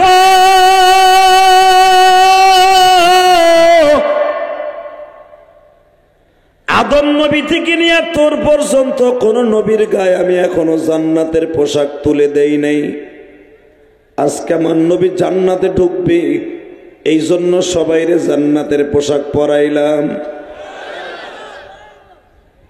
1,24,000 পয়গম্বর সবাইকে বাবা মিরাজের রাত্রে জান্নাতের পোশাক পরাইছে। এবার এত জোরে আওয়াজ দিবেন, জীবনে কোনোদিন কোনো ওয়াজে বই এত আওয়াজ দেন নাই বাবা। খুশির আনন্দের চিত্তে এত জোরে আওয়াজ দিবেন, মনে হবে আমি আমার নবীর উম্মত হইয়া কত বড় দামি। হে নীলফামারীর বাইরা, এই গভীর রাত্রে আমার মাওলারে বুঝায়া কমানি।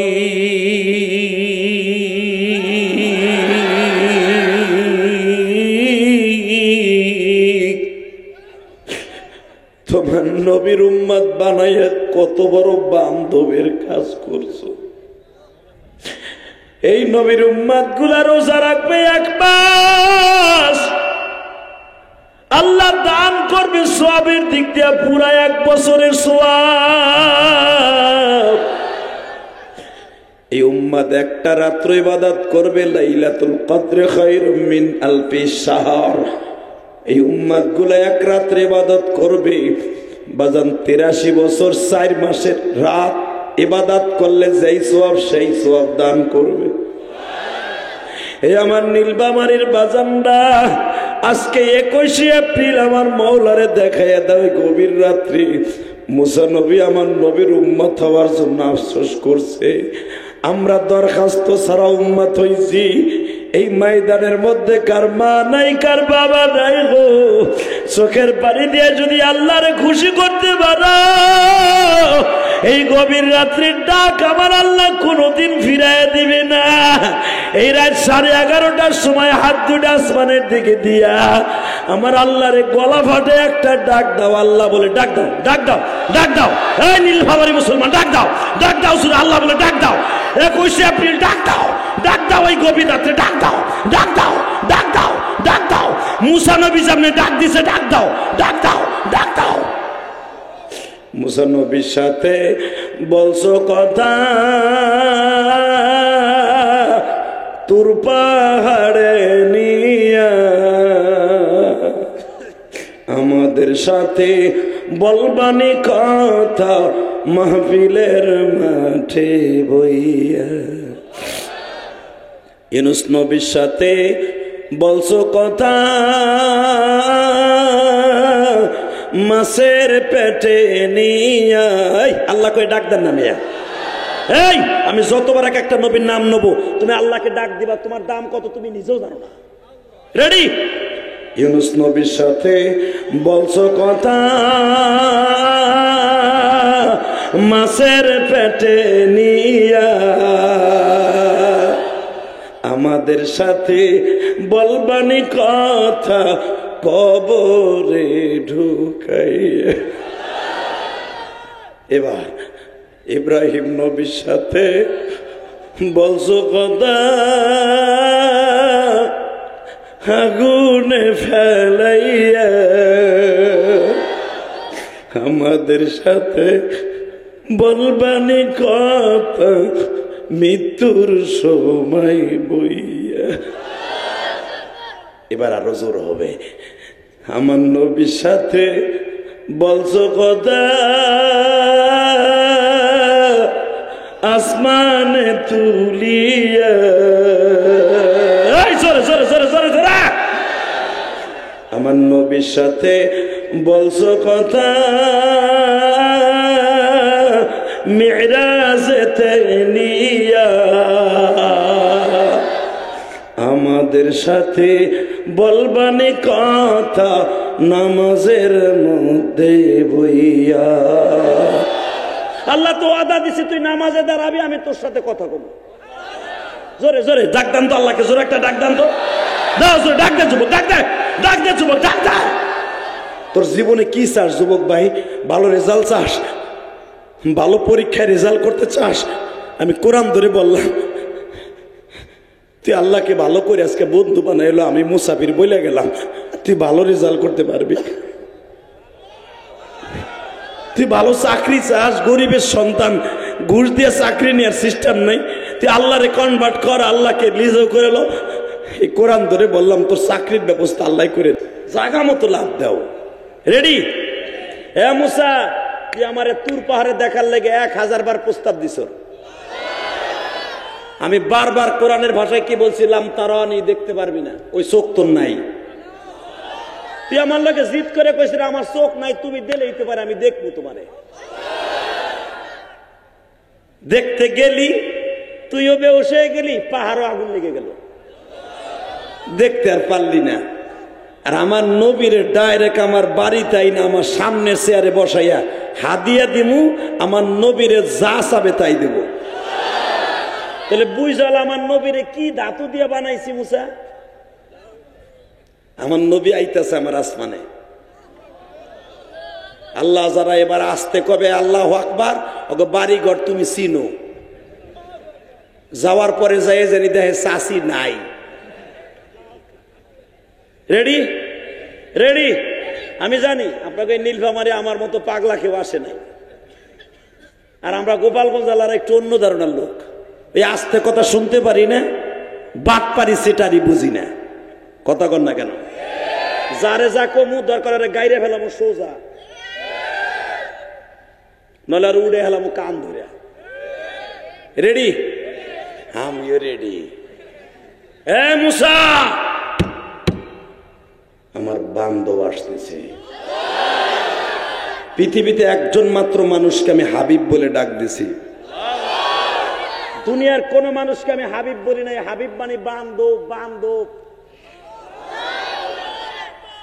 আল্লাহ, আমি কি তারে দেখতে পারবো? পারবি। তুই মাইকের আওয়াজ বাড়াবি নাকি জামু? কই মাইকেলা পলাইছে? ভাত খাইতে গেছো এখন?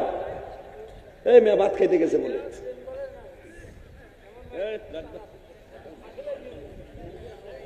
এ ভাই যাইস এখন? ভাই ভাই ভাই ভাই, এ চান্দু, এবার প্যান্টাইনে ধরে বেড়া, ও গেলে কিন্তু আমি ওয়াশ করবো, ধাক্কা দে। ওই মগা তিনটা গেলে কিন্তু ওয়াশ করবো, ধাক্কা দে। আল্লাহ যে রাস্তা দিয়ে যাবে ওই রাস্তা দিয়ে গাড়ি চলে। আর মাত্র 5 মিনিট কথা বলবো, শোনেন। আমার লাগে ওদা ছিল আমার 10টায় তুলবে, সেখানে উঠেছে 10:30টায়। আমার দোষ না, কারণ আমি অনেক সময় ওয়াজ করি, আপনাদের জানা আছে। আমার জীবনে 2 ঘন্টার নিচে কোনো মাঠ থেকে আমি নামি নাই। আমি ওকে আগেই বলছিলাম, অতএব ওদের সাথে আমার শিডিউল 10টায় উঠাইলো 12টা, 11টায় উঠাইলো 12টা, 10:30টায় উঠাইলো 12টা। 15 মিনিট সময় আছে, শুধু একটা কথার উত্তর দিবেন। এই জমিনের মালিককে? এই আল্লাহ আছে না? আছে। বিশ্বাস হয়? বিশ্বাস হয়? কার কার হয় না দেখি আল্লাহকে হাত তুলে দেখান তো। বাবা, চান্দু চাচা একাই খাড়া করছে। এই মুসলমানের পোলা, এবার আওয়াজ দিও। রেডি? হে মুসা, আমার নবী তোর লগে দেখা করবে, আমার নবীর লগে যেন বেয়াদবি না হয়। প্রথম আসমানে আদম নবীর লগে আমার নবী দেখা করতেছে, দ্বিতীয় আসমানে শীষ আর ঈসার সাথে দেখা করতেছে, তৃতীয় আসমানে ইউসুফ নবীর সাথে দেখা করতেছে, চতুর্থ আসমানে ইদ্রিস নবীর সাথে দেখা করতেছে, পঞ্চম আসমানে তোর ভাই হারুনের সাথে এখন দেখা করতেছে। এখন তোর পালা মুসা, তোর লগে দেখা হইব। এবার আপনি কানবেন, আপনার স্বপ্নের ভিতরে আমার নবীরে দেখতে পারবেন। জীবনে কোনো আশেকের রাসূল যদি একটা বার আমার নবীরে স্বপ্নে দেখে, কোরআন ধরে বললাম আপনি চির জান্নাতি। কত নায়ক নায়িকার স্বপ্নে দেখলা, বঙ্গবন্ধুর আওয়ামী লীগের স্বপ্নে দেখলা, জিয়াউর রহমানের স্বপ্নে দেখলা, বিএনপি যারা করো, মৌদুদির স্বপ্নে দেখলা, জামাত যারা করো, আমাকে হুজুরগো 32 দল যারা করো, হুজুরগো স্বপ্নে দেখলা। প্রিয় নবীরে দেখতে মন চায় না? চায়। দেখবা, এই রাত 11:15 বলে গেলাম, আমলটা দেখতে পারবা, একবার দেখবা চির জান্নাতি হয়ে যাবা। দুজন বয়, মাইকের আওয়াজ বাড়া।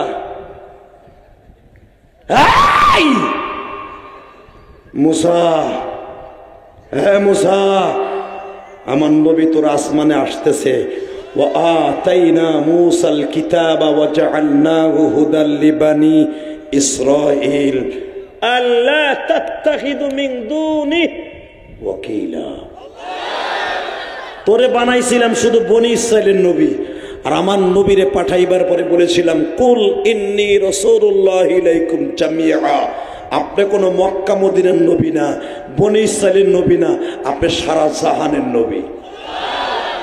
ইন্নী রাসূলুল্লাহি ইলাইকুম জামিআ, পৃথিবীতে আমি একজন মাত্র নবী বানাইছি, সারা পৃথিবীর নবী সে আপনি। এ মুসা, তোর আমলে তোর ভাই নবী, তুই নবী, তোর শ্বশুর শুআয়ব আলাইহিস সালাম নবী, তোর ভাইগনা সেও লূত নবী, তোর জামানায় 600-র উপরে নবী ছিল, তোর এক ফ্যামিলিতে 4 জন নবী। মারহাবা কর।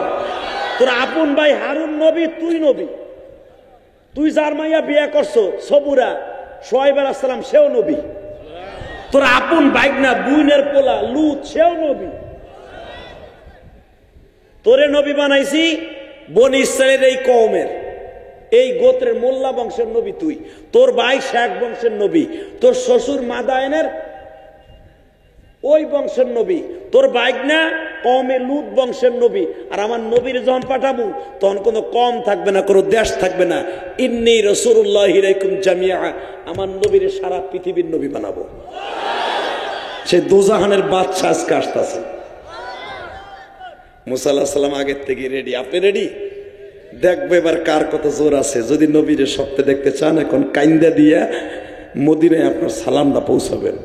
আর আমি তো আল্লাহরে বইলেই এসি 26শে রমজান যেদিন আয়া পড়মু, আল্লাহ যেই মাহফিলে আমি যামু, এই হাত দিয়ে তোমার কাবা ঘরটা মুছা গেলাম, চোখের পানি রাইখে গেলাম।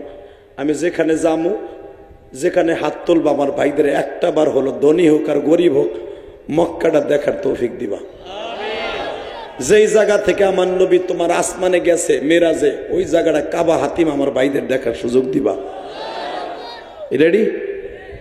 বাজানে মুসা পয়গম্বর রেডি হইয়া দাঁড়ায় আছে। 6ষ্ঠ আসমানে মুসা পয়গম্বর আমার নবীর সাথে আজকে দেখা করবে। আমার নবী যখন 6ষ্ঠ আসমানে পদার্পণ করলেন, মুসা পয়গম্বর একটা দৌড় দিয়ে সামনে আসলেন। নবীজি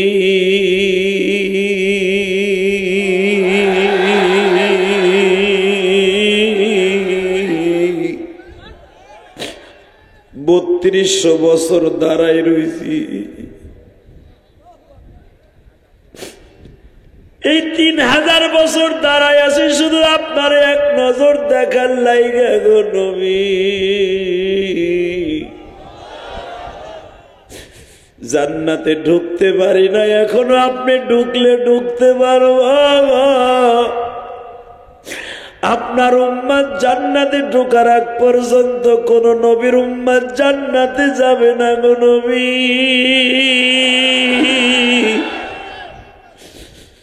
8টা জান্নাতের যেটাই ঢুকতে যাই ধাক্কায়া বাইর করে দেয়।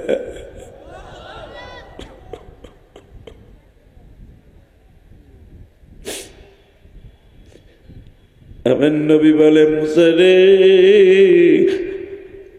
আসো, আমি তোমার সাথে একটু কোলাকুলি করি।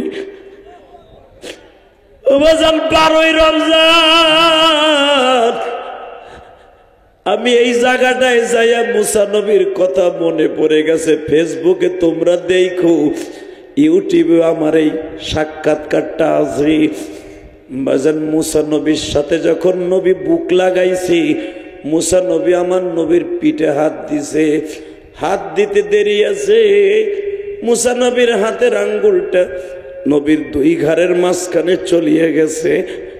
বাজান ওই জায়গাটায় এত বড় একটা গর্ত, পিঠের মধ্যে একটা গর্তের মধ্যে আঙ্গুলটা চলে গেছে।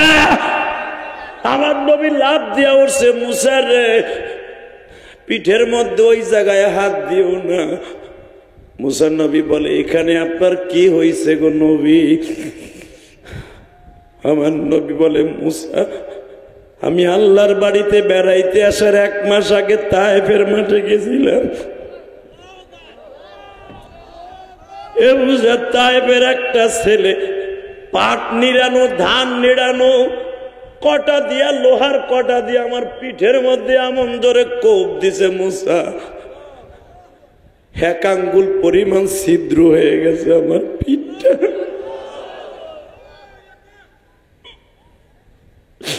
আমি বলছিলাম নবীরে যদি দেখতে যাও এখন চিল্লাবার কালবা, যেই চোখ দিয়ে আমার নবীর ইশকের আগুন দিয়ে চোখ দিয়ে পানি পড়বে, ওই চোখ দিয়ে মৃত্যুর আগে নবীরে দেখতে পারবো। আমার নীলফামারীর ভাইরা, আজকে 21 এপ্রিল তোমাদেরকে সাক্ষী রাইখা গেলাম, লেবুর রসের মতো পানিটা ছেড়ে দিবা। 21 এপ্রিল আশেকে রাসূল কয়জন আছো? আমার আলেম ভাইরা সারা জীবন কলকলা রাসূলুল্লাহ পড়লেন, কিন্তু কলকলার কায়েলরে দেখতে পারলেন না। এখনই দেখার নিয়ত করে চিল্লাবার কাঙ্গা।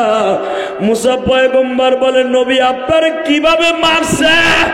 বাবা, এই বছর রমজানে 12ই রমজান যখন আমি তায়েফের মাঠে গেছি, যেই বাগানের মধ্যে আমার নবীর মাইরে ফেলায় রাখছিলাম,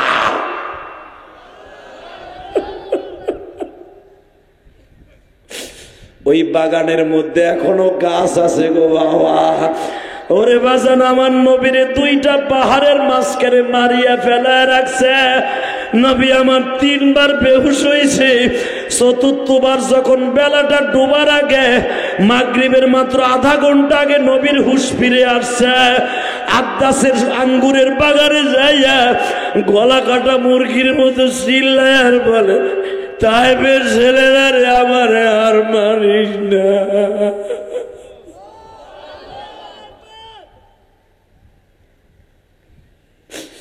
মুসা আমার পিঠের মধ্যে শুধু একটা গর্ত দেখলা না, নবী আমার টান দিয়ে জামাটা খুলে ফেলছে গো বাবা। মুসারে দেখ, তাইপের ছেলেরা 1 মাস আগে আমারে কি পরিমাণ মারছে। ও বাজান, এই কোরআন এত সহজ নয় গো বাবা। যেই নবী তায়েফের মাঠে মাইর খাইয়া 3 বার বেহুশ হইছে, আজকে বাংলার জমিনে আমার সেই নবীরে গালি দেয় লুচ্চা কইয়া, ওই নবীরে গালি দেয় সন্ত্রাসী বলিয়া।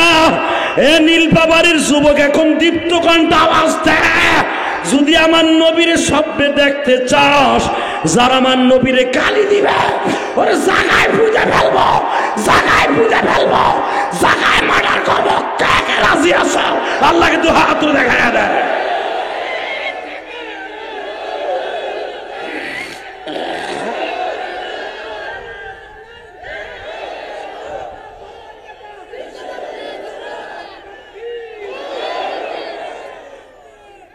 এই বঙ্গবন্ধুরে গালি দিলে আওয়ামী লীগেরা বাড়িঘর জ্বালায় দেয়, বিএনপি আলারা জিয়াউর রহমানরে গালি দিলে তাদের কষ্ট লাগে, মওদুদিরে গালি দিলে জামাত ইসলামের কলিজা আগুন লাইগা যায়, সরমনার পিসাবরে গালি দিলে মুরিদদের মাঠে নাইমা যায়। আহারে আমার প্রিয় বান্ধব, যেই বান্ধব ডাইরেক্ট আল্লাহর বাড়ি যায়, ওই বান্ধবরে গালি দিলে কি কষ্ট লাগে না? আমার নবীরে যদি নীলফামারীর জমিনে কেউ গালি দেয়, এই 21 এপ্রিল আমার সাথে ওয়াদা দিবা, যদি নবীরে দেখতে চাও, কে আওয়ামী লীগ করো, কে বিএনপি করো, দেখার বিষয় নয়, নবীরে গালি দিলে ওরে মার্ডার করবো, ওরে রাতের অন্ধকারে পুইতে ফেলাবো, ওরে জায়গায় মাইরে ফেলবো, জায়গায় মাইরে ফেলবো। কে কে রাজি আছো? যুবক আল্লাহকে হাত তুলে আলাদা করে দেখায় না।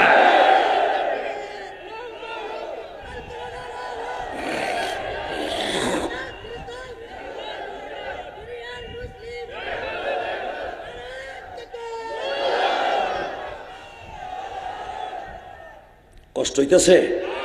আর মাত্র 2 মিনিট। নবীর কে কে স্বপ্নে দেখতে চাও? রেডি হও, রেডি হও, রেডি হও যুবক। যুবক বয়সী নবীরে বেশি দেখতে পারবি, কারণ যুবকের আমল বৃদ্ধের চাইতে 1000 গুণ বেশি দামি আল্লাহর কাছে। এই তালবে আলিমরা যারা হেফজখানায় পড়স, নবীরে খুব তাড়াতাড়ি দেখতে পারবি। নবীর জীবনে একবার যদি কেউ স্বপ্ন দেখোস, তো এই জামানার মুজাদ্দিদ হয়ে যাবি। তোরে গাছে সালাম দিবে, তোরে মাছে সালাম দিবে, তোর চেহারার মধ্যে আল্লাহর কুদরতি নূর ঢুকে যাবে। তুই কলেজে পড়লেও তুই আল্লাহর ওলি হয়ে যাবি। খালি মাদ্রাসার ছেলেরাই আল্লাহর ওলি কোন চোরে কইছে? কলেজ ভার্সিটির এমন এমন ছেলেরা আছে, পাগড়ি পরে 5 ওয়াক্ত নামাজ পড়ে। রেডি হ, আমার প্রিয় বান্ধব বলে, মুসারে, পিঠের মধ্যে তায়েফের ছেলেদের পাথরের আঘাতগুলো এখনো শুকায় নাই। মুসা নবী বলে, আমার একবার কারণ কষ্ট দিছিল, আমি বলছি ওরে ধরে ফেলা মাটি, কিয়ামত পর্যন্ত আল্লাহ ডাবাবে। আর আপনার এমন মাইরিম গুলো মারলো তায়েফে, কিচ্ছু কইলেন না। হ্যাঁ মুসা, আমি তো তোমার মতো না, আমি আমার উম্মতরে আমার জানের চাইতে বেশি ভালোবাসি, আমি আমার উম্মতরে অনেক ভালোবাসি।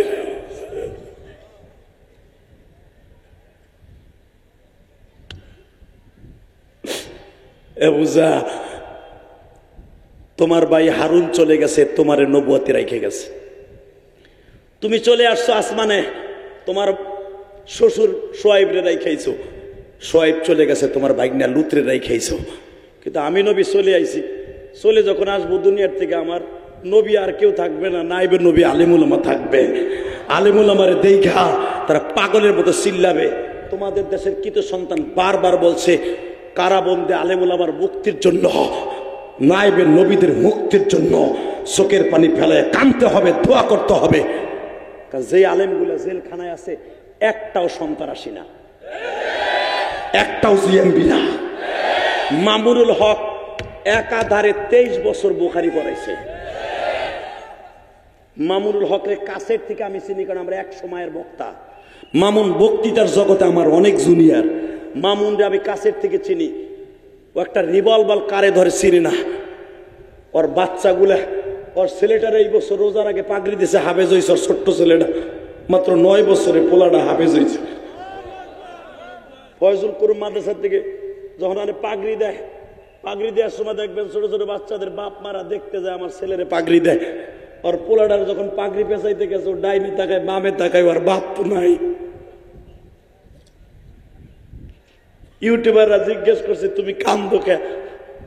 বলে সবাইরে পাগড়ি দিছে, আব্বু দেখতে আইছে, আমার তো কেউ দেখতে এলো।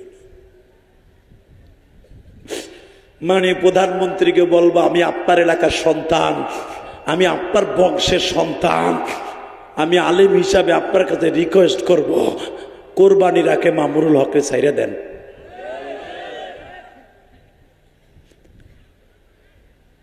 নীলফামারীর মুসলমান আশেকে রাসূল কয়জন আছো দেখা যাবে এখন। মুসা পয়গম্বর বলে, ইয়া রাসূলুল্লাহ, এইভাবে মারলো, আপনি কিছুই কইলেন না। মুসারে, আমি যখন বেলাটা ডুববে বাপ, বেলা অস্তমিত হওয়ার মাত্র 2 মিনিট আগে দেখি জিব্রাইল হাজির হয়ে গেছি।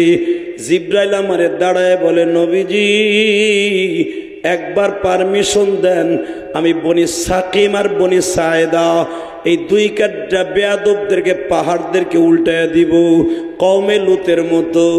আমার নবী বলে, হ্যাঁ জিব্রাইল, তোমার তো চাচাও নাই, তোমার বন্ধু বান্ধব কেউ নাই। হে মুসা, আমি জিব্রাইল বললাম, তোমার এদেরকে মারতে হবে না, আমার একটা উপকার করো। কি? আমার পুরা বডিটা তুমি রানিং ক্যামেরা দিয়ে ভিডিও করো। কয় কিয়ামতের মাঠে নীলফামারীর উম্মাত গুলো আমার তায়েফের ময়দানের ওয়াজ শুনে কাঁদবে, তারা স্বচক্ষে আমি নবীর বডিটা দেখবে না। আল্লাহ আমার অনেক ভালো রাখছে, আমি 4 কোটি টাকা খরচ করে একটা মসজিদ বানাইছি। আমার ওয়াজের সমস্ত টাকাটা মসজিদে যায়। আমি আমার বাড়ি ভাড়া দিয়ে আমার এতিমখানা মাদ্রাসা চালাই।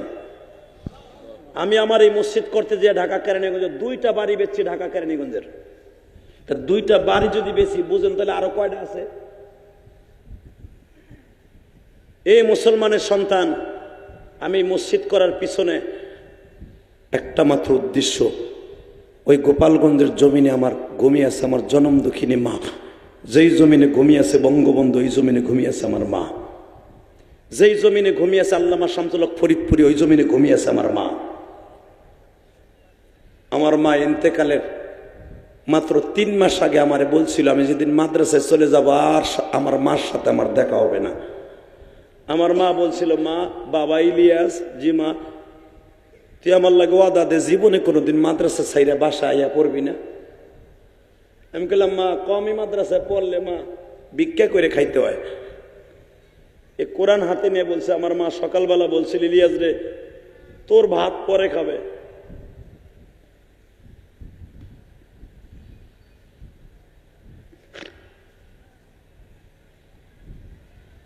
পৃথিবীর শ্রেষ্ঠ ওলির নাম হলো মা। যারা দেখবেন এমপি হয়, মন্ত্রী হয়, উপজেলার চেয়ারম্যান হয়, মেম্বার হয়, মায়ের দোয়া ছাড়া কেউ হতে পারবে না। আজকে আমি স্টেজ ওটা রাখে, আমি যেই মসজিদের খতিব, বাংলাদেশের মানে প্রধানমন্ত্রী কয়েকটা এমপি আছে একবারে আস্থাভাজন। মানে প্রধানমন্ত্রী 15ই আগস্টের আগে লন্ডন থেকে আসার পরে যেই বাড়িতে একাধারে 6 মাস 3 মাস ছিলেন, ইলিয়াস উদ্দিন মোল্লা সাহেবের বাবার বাড়িতে ছিলেন মাননীয় প্রধানমন্ত্রী। ইলিয়াস উদ্দিন মোল্লা সাহেবের মিরপুর 10 নম্বরের খতিব আমি। উনি আমার মসজিদের সভাপতি এবং উপদেষ্টা। ওনার সাথে কথা বলে তারপরে আমি আপনাকে স্টেজে যাইছি, জিজ্ঞেস করেন তানবিনের কাছে। যে কোনো একটা কারণে ওনার আমি ফোন দিছি। বাংলাদেশে কোনো এমপির ফোন যদি ইলিয়াস মোল্লা না ধরে, আমার ফোন না ধরতে পারলো পরবর্তীতে ব্যাক করে। এত ভালোবাসে আমারে। কারণ কি জানেন? একটা মাত্র কারণ, সে মায়ের ভক্ত, আমিও মায়ের ভক্ত। ইলিয়াস মোল্লার বাবাও এমপি ছিলেন, হারুন মোল্লা। এই মুসলমানের পোলা, উনি আমারে আজকে বলতেছে, ইলিয়াস মোল্লা এ জেহাদি রংপুর নীলফামারী আসো না? হ্যাঁ, আমার লাগে দোয়া করো, আমার মায়ের জন্য দোয়া করো। তাহলে বোঝা গেল এই এমপি ইলিয়াস মোল্লার কথা কেন বলছি। উনি আমারে ভালোবাসে। উনি বলে, এ জেহাদি, আগে যখন এমপি হইয়া ফুলের মালা লইয়া বাড়িতে আসতাম, দেখতাম আমার মা একটা ফুলের মালা লইয়া বয়ে রয়েছে। আজকে আমার মা নাই, কেউ আমার লেগে ফুলের মালা লইয়া বয়ে থাকে না। আমি যখন টাকা দাহিল দিতে যাইতাম, আমার মা যায় না মাঝে বইয়ে দোয়া করত। আজকে আমার বাও নাই, কেউ আমার লেগে দোয়া করে না। আমি অতিথি বৃন্দদেরকে বলবো, ইলেকশন করবেন ঠিকই, যদি মা বাইসা থাকে, মার কাছ থেকে দোয়া নিয়ে টাকা রাজনীতিতে নাইবেন। পৃথিবীর সবাই ফেল করলো, আপনি ফেল করবেন না। হে মুসলমানের পোলা, যারা স্কুল কলেজে লেখাপড়া করো, পরীক্ষার হলে যাইবার আগে মার কাছ থেকে দোয়া নিয়ে যাও। সবাই ফেল করলেও তুই ফেল করবি না। মার কপালে চুমা দিয়া তারপরে পরীক্ষার হলে যাইস। দুরুদ পড়তে পড়তে কলমটা দিয়ে লেখা শুরু করিস, তোর কলমের মাথা দিয়ে যা বের হবে ইনশাল্লাহ আল্লাহর কুদরতি শক্তিতে তুই কোনোদিন ফেল করবি না। আমল করবি না, ঘোড়ার দিন নকল করবি, নকলের সারা জীবন করে পাস করবি, কাম হইব না ইনশাল্লাহ। বলেন। আমি সবাইরে বলে যাব, ইলিয়াসুর রহমান জেহাদির মা মৃত্যুর আগে বলছেন, ইলিয়াস রে যদি কোনোদিন টাকার মালিক হওয়াস, একটা মসজিদ বানাইস। আমি আমার ওয়াজের 100 টাকাও যদি হাদিয়া পাই, সেটাও মসজিদে খরচ করি। কারণ আমার আর বাড়ি গাড়ি দরকার নেই, আল্লাহ বহুত বাড়ি গাড়ি দিয়েছে টাউনে। এই মুসলমানের পোলা, শুধু একটা কথার উত্তর দিয়ে যাব, আমি যদি ইলিয়াস রহমান জেহাদি ভাড়ার টাকা আমার পকেটে ছিল না, 100 গ্রাম কেরাসিন তেল কিনা পড়ার মতো তৌফিক আমার ছিল না, আমি যদি আমার মাদ্রাসার 303 ছেলের লেখাপড়া করাইতে পারি পুরা বছর বিনা পয়সায়, একমাত্র আমার মায়ের দোয়ায়।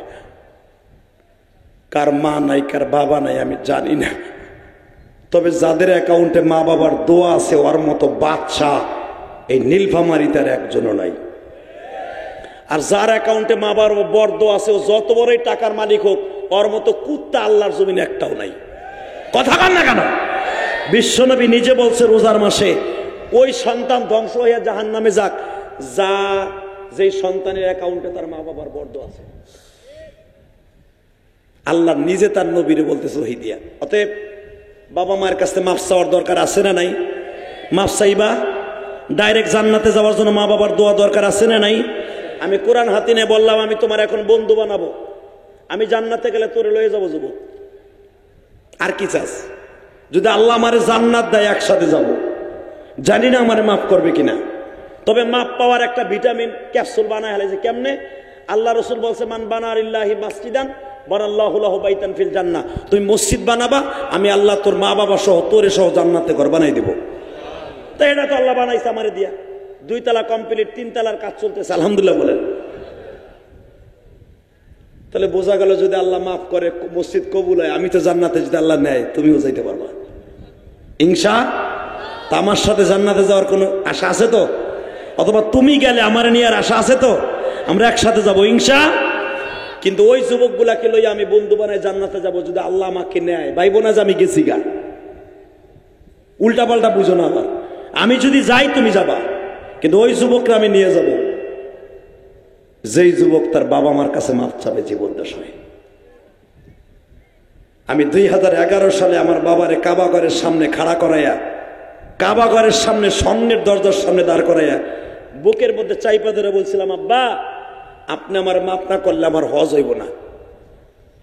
আমার আব্বা চিল্লাই চিল্লাই বলছিল, আল্লাহ আমার ইলিয়াস যত মাহফিলে যাবে, প্রত্যেকটা মাহফিলে আলেম হোক, নেতা হোক, তালবে আলিম হোক, স্কুল কলেজের বন্ধু হোক, সবার চোখ দিয়ে পানি ফেলাবা।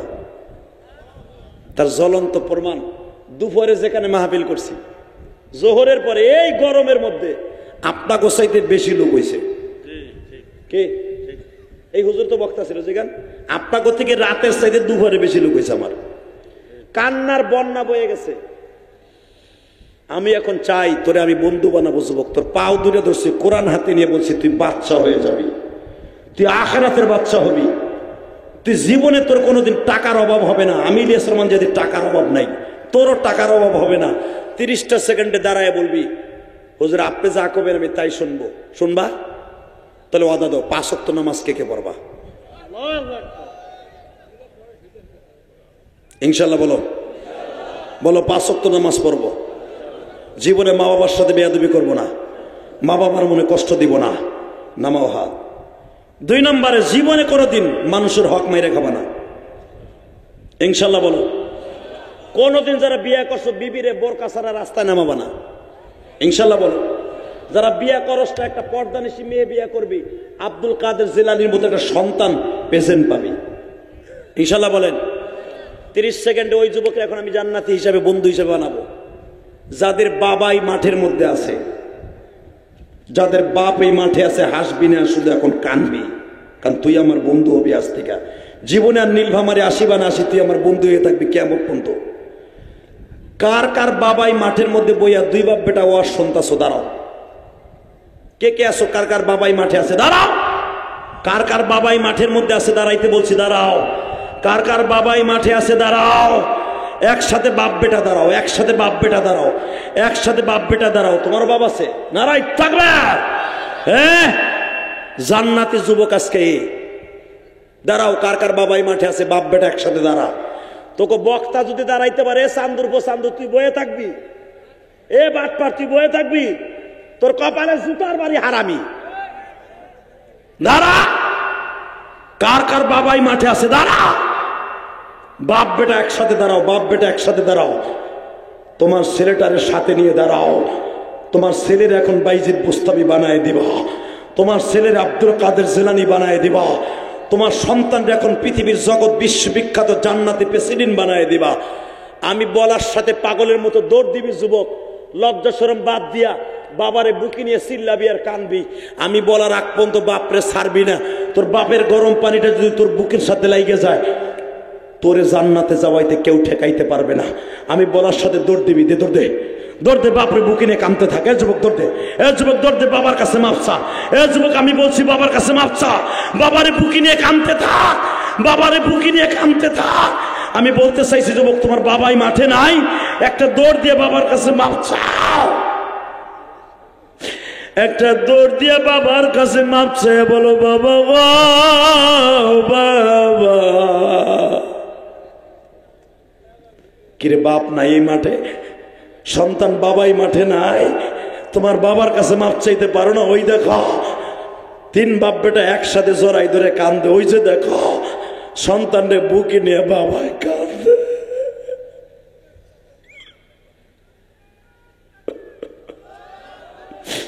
যুবক ছাড়িস না, বাবার বুকটা ছাড়িস না। ওই বাবার বুকটা যে জান্নাতের কত বড় নিয়ামত তুই জানোস না। যুবক তোমার বাবাই মাঠে নাই ভাই, একটা দৌড় দিয়ে পারবা না বাবারে বুকের মধ্যে মাপ চাইতে? আল্লাহ যাদের বাবা আছে মাঠে তারা তো মাপ চাইলো, যাদের বাবা কবরে তারা কার কাছে মাপ চাইব?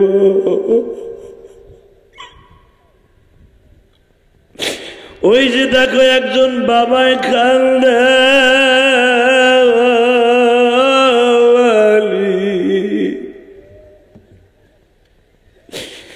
এই মাহফিলে কার বাবা নাই মা নাই আমি জানি না।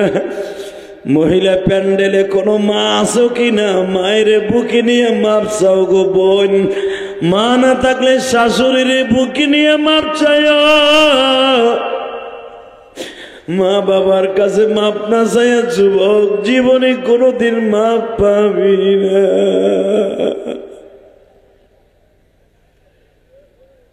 আল্লাহ দেখো কেমনে কান্দে।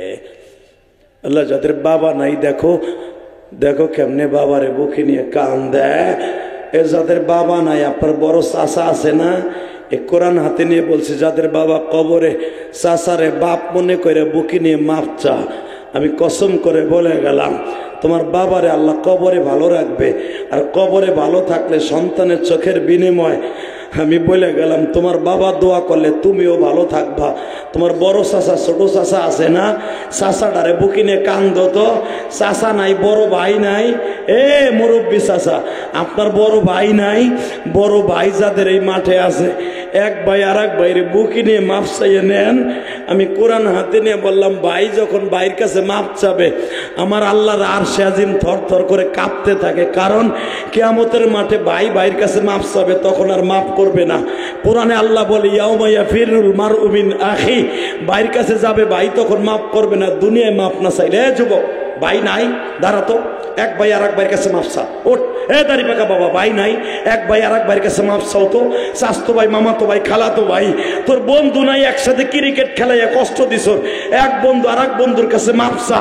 আমি বলছি ভাই যখন ভাইয়ের কাছে মাপ চাবি, বন্ধু যখন বন্ধুর কাছে মাপ চাবি, আমি কসম করে বললাম তোদের চোখের বাড়ি কবরে।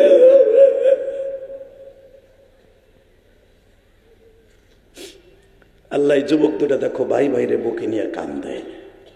তোদের মতো ওদেরও লজ্জা শরম আছে, লজ্জা শরম দিক না দেখে গুনাহ মাফের আশা লইয়া ভাই ভাইরে বুকে নিয়ে কান্দছে।